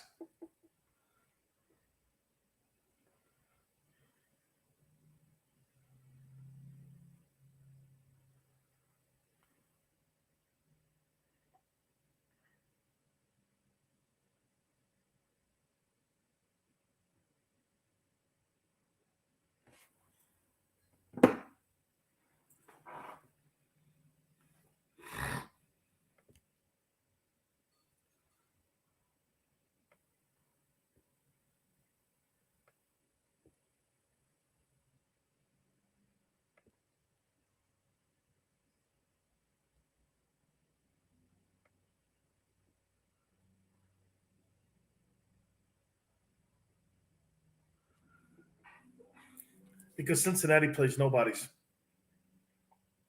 It's not about the best record, Chris. It's about the best team. And I think that old notion, just because you're undefeated, doesn't mean if Cincinnati was in the Southeastern Conference, they'd win 7 games. Well, I mean, when you play nobodies, it's your own fault because you're in a shitty conference. I mean, you don't play A&M, Texas, Oklahoma, and Florida and Georgia every week. You're playing Memphis, struggling against Tulsa, struggling against Navy. Come on, man.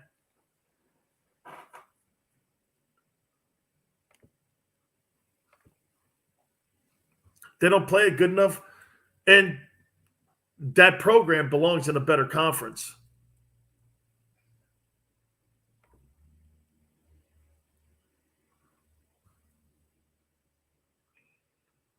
Cincinnati? I'd rather have them than Rutgers. I know. New York.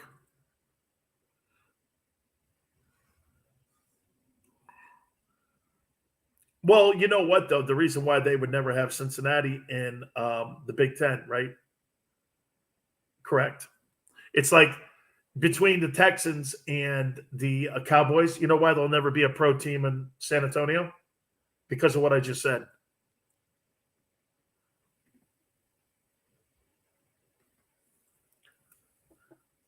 No, I think a team would make it there.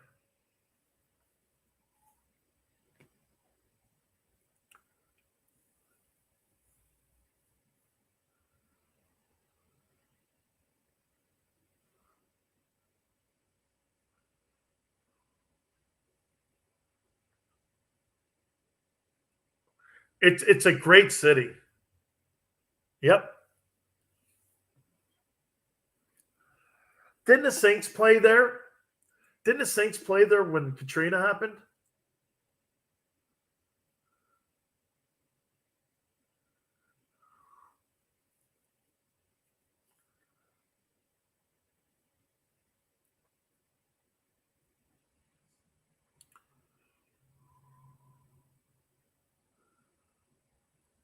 I think they were. Dude, and that's a great fan base, Oklahoma City.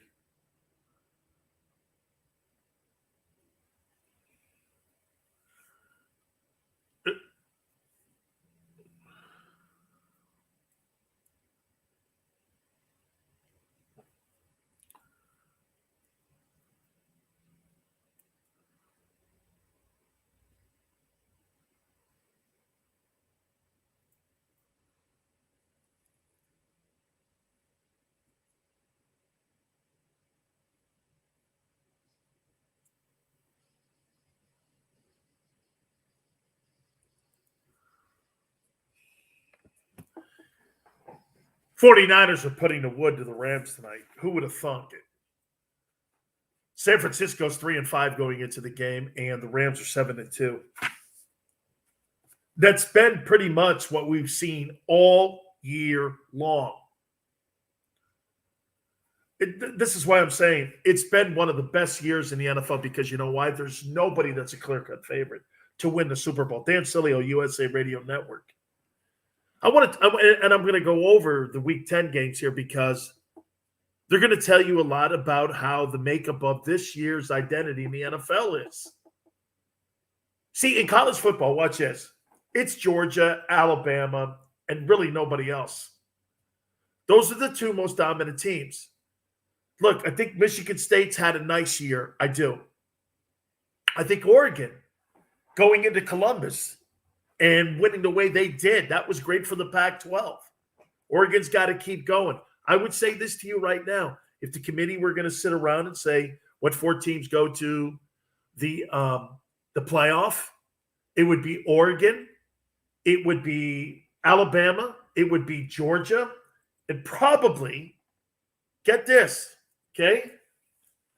Probably you would have maybe another Big Ten school. Okay? Ohio State. So you're going to have Ohio State, Michigan State, okay? Alabama and Georgia. Those are your 4 best teams. Now, because of the Big Ten championship, that's going to change that a little bit. But I've always been a believer in this. Well, I'm not going to put Michigan into the college playoff if they can't even make it to their conference championship game.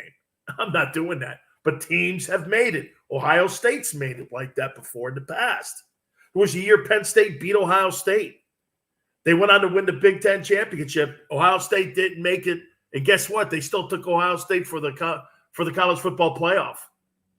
Remember the year TCU and Baylor had great years? They had no conference championship back then. And not one of those teams made it to the playoff. So it's too subjective in college football. But this year, there's 2 teams I think that have separated themselves. I think it's those 2 teams versus the field. I don't think a team is going to win the national championship outside of Alabama or Georgia this year. I could be wrong. Georgia looks like the most dominant team. They've been that way from the first week, and I think they're going to be all that way to the very end, okay? Let's take a look at some of these games. And really, when I show you how crazy this season's been in the NFL, I mean, we were talking about the Cowboys. The Cowboys put the wood on the Falcons. Prescott, 296 and 2 touchdowns. Okay, this kid Pollard's really a great football player. CeeDee Lamb, 2 TDs. They were really great in that football game. You know the one thing you don't have to see about Dak Prescott this year? You know what's great? Dak Prescott doesn't have to throw the ball 75 times like he had to in years previous.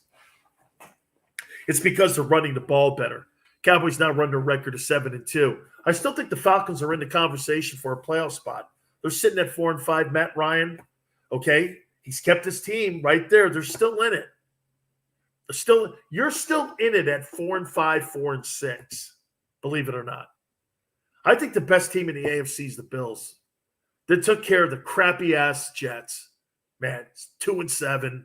I don't know what to say. I love this kid, Josh Allen, too. 266, 2 touchdowns.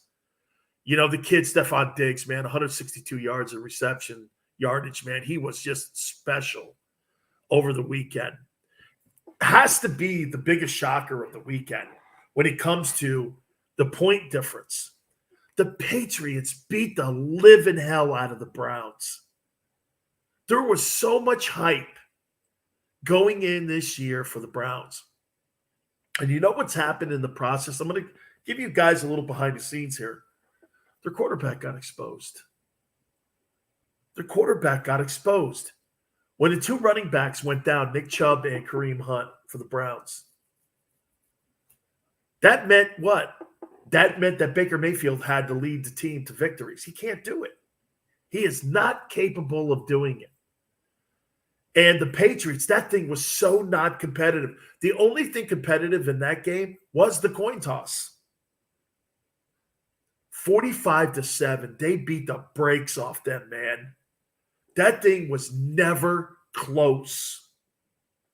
Oh, and then you get, First thing we did before we got on the air today, Chris O goes like this. Well, hey, my Lions at least won't go 0-17 this year. I thought they were your Lions.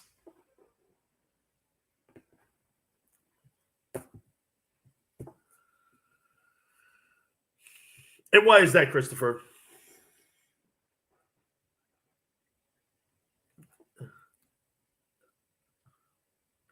And with Mason Rudolph as their quarterback because Roethlisberger was in the COVID protocols. So you have to win that game, dude. You just have to win that game. They tied. I think so, man. I think this will be something to haunt the Steelers. I'm with you on that. They're still 5-3-1, but I'm with you, man. You have to win that ball game too. Hey, and for the record, it's finally official. Jared Goff, he sucks. Okay, that kid's not good. And he was the number 1 overall player taken. Between him and Carson Wentz, that draft is now turning out to be this. Oh, well. Even though Wentz, I'm going to talk about him right here. How about this? The Colts are now 5-5 on the season. They're right in it. They beat the Jaguars, who made it competitive. Hey, I'll tell you what, Trevor Lawrence is getting a little better. He is. They got a long way to go. Wentz was great, 180.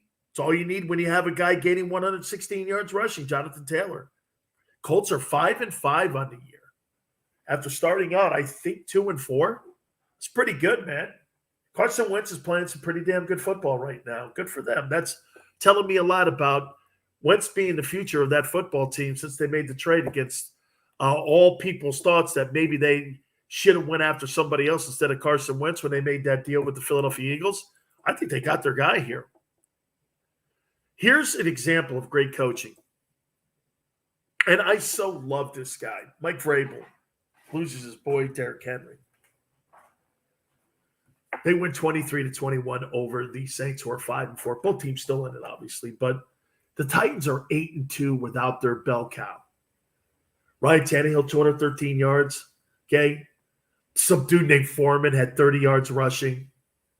Okay. And they still took out, the Saints. That's a hell of a coaching job by Mike Vrabel. They're shorthanded. They bring in Adrian Peterson. They win games. They won 2 in a row now. This is pretty impressive, man. I got to say it. It's pretty impressive. I love what they're doing. Congratulations to Vrabel and those guys.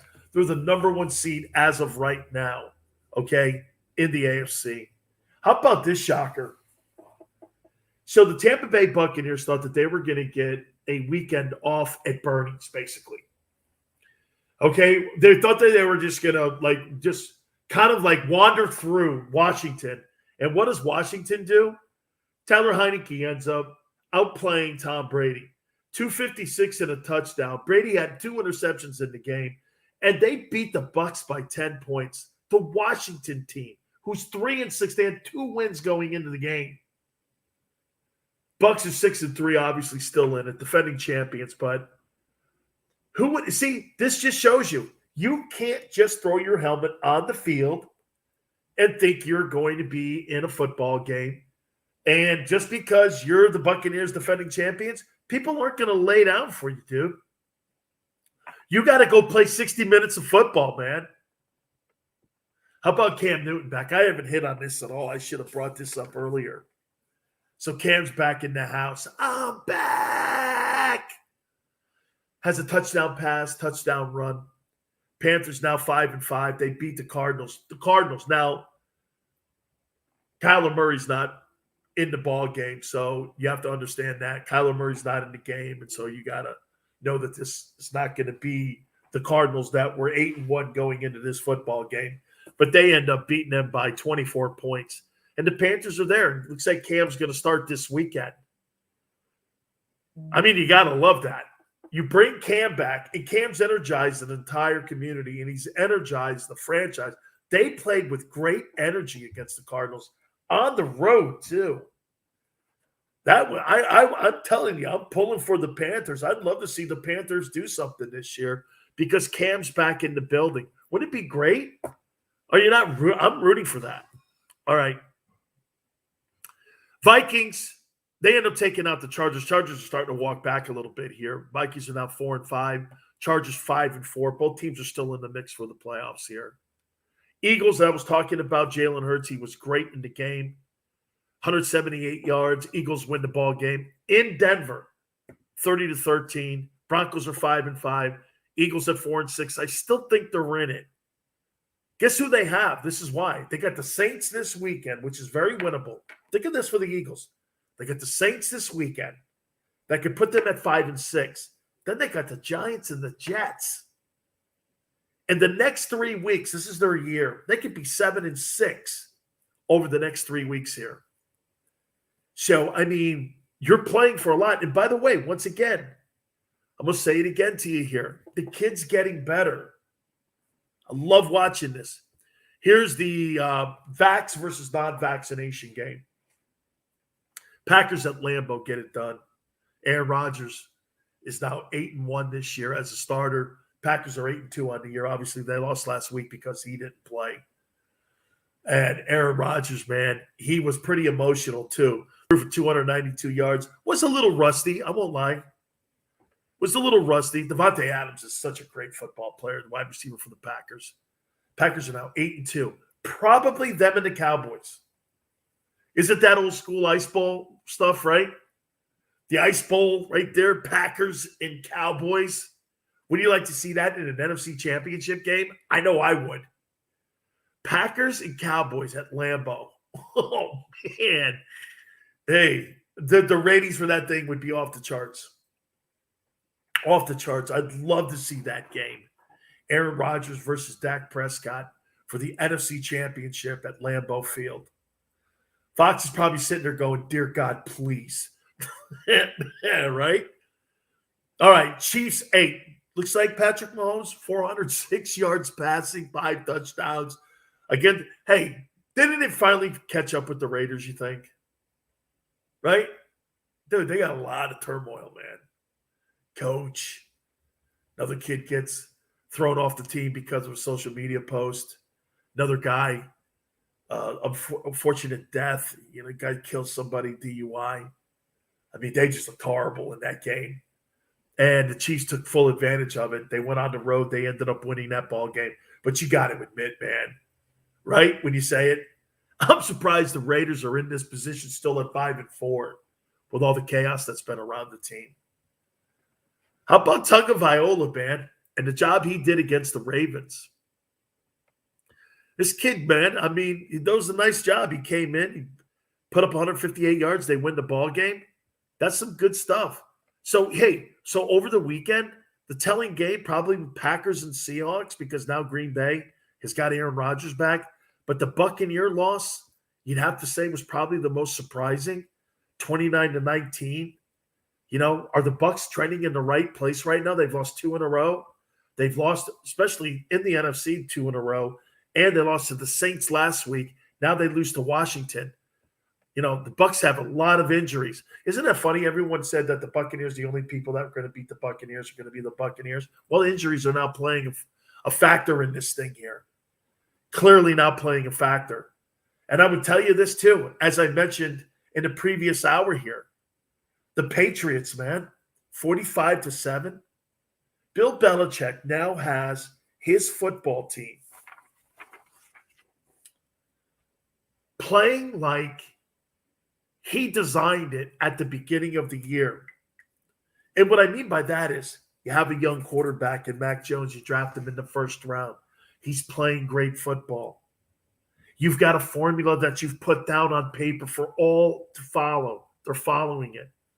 Of all the teams in the NFL right now, in the AFC, Bill Belichick is coaching. I tweeted this out, and I said this. I go, let me tell you guys something. If you want to see how a team is coached, what you do is you go and you watch that game film from yesterday with the Patriots and the Browns. It was one of the best conceived game plans I have ever seen. Every single play was constructed to put their players defensively and offensively in a position to win.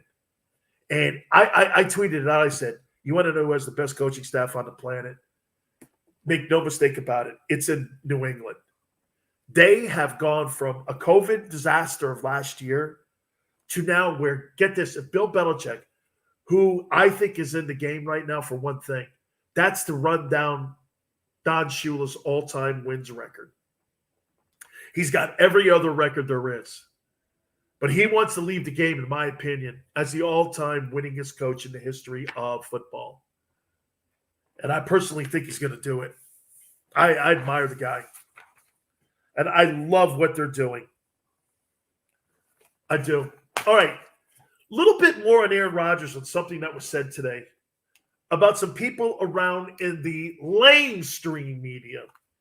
I want to hit on that. We'll do it next. You keep it here on the Sileo Show.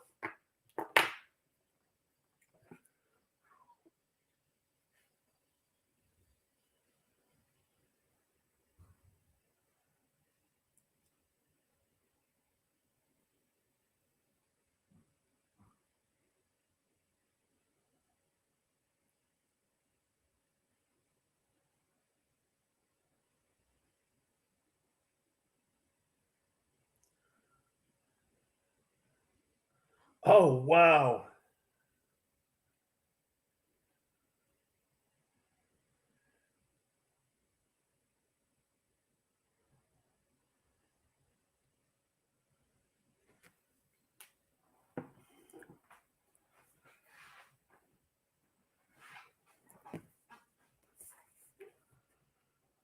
Fell right back on his head.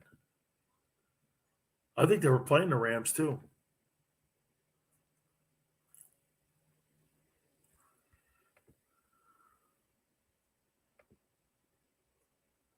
Uh-oh, Mario Cristobal, what happened?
Thank you, brother.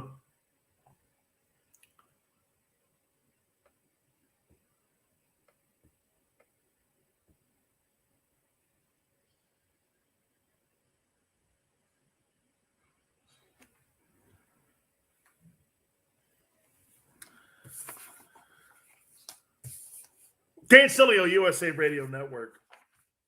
Before I get into Aaron Rodgers a little bit, there was some news at my college, University of Miami, tonight. The athletic director, Blake James, was fired. And now the speculation for Mario Cristobal to become the head football coach at Miami has started. Mario played his college football at the University of Miami. I played with his brother when he was there. You know, if you've ever seen my post on social media, you know that Mario and I are very close friends. And here's the difference between coaching at Miami and coaching at a place that has all the resources. Let me ask you what you would do. Your alma mater, where you won national championships, played for Dennis Erickson and Jimmy Johnson. Okay? Was recruited by Jimmy. The program does not have anywhere near the resources that Oregon does. Do we agree? Phil Knight pumps money into that like T-Bone Pickens pumped money into Oklahoma State. How do you think Oklahoma State became a player in the national landscape? Because one of the richest people on the planet was pushing money into Oklahoma State. Until T-Bone Pickens started throwing money at the Cowboys, they weren't winning games a lot. Jimmy Johnson coached there, and there was no chance in hell he was ever going to win a national championship at Stillwater. That's why he left for Miami, was because of that. Because he didn't have the resources. Now, the resources at Miami, on the other hand, are players. You understand what I'm saying? Not the greatest facilities on the planet. Not that they're bad. They've upgraded a lot since I was there. But not in the same room as Oregon. They can pay him $7 million at Oregon. Miami's never going to pay that kind of money. Would you leave to go back to your alma mater because you loved your school? Would you take a pay cut to go back to your alma mater to coach and try to turn the program around? I wouldn't. Why would I take a pay cut? I'm trying to advance in coaching. And just because I love something enough, that doesn't necessarily mean that I'm going to go to a lateral move at best. Why would I do that?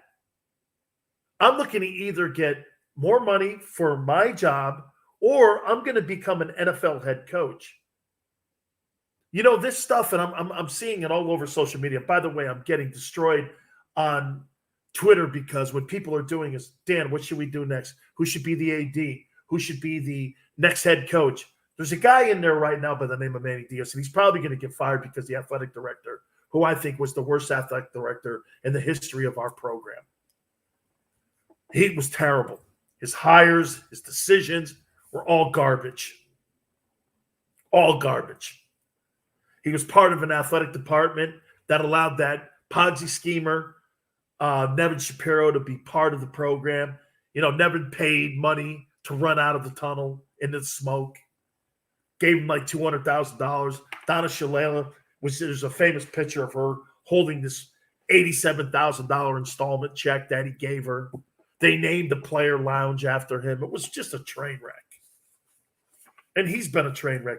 Do you understand that Miami hasn't had but one 10-win season since 2003?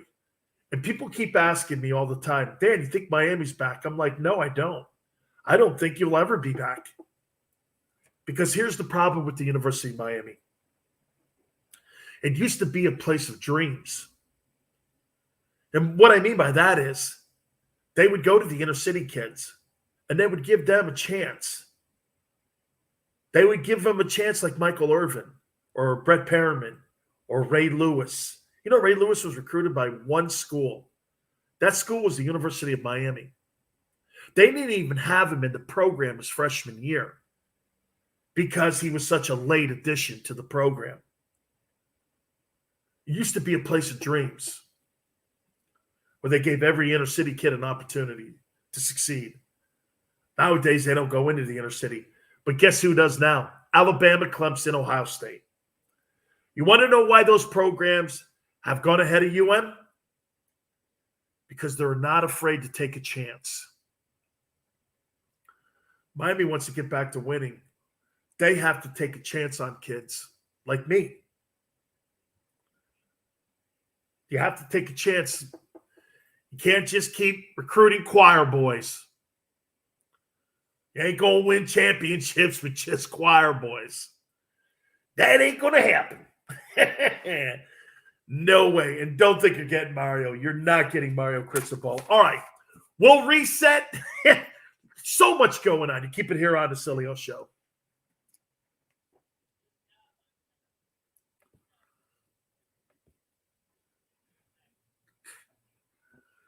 I love you, man. Let me go. I'll talk to you tomorrow, man.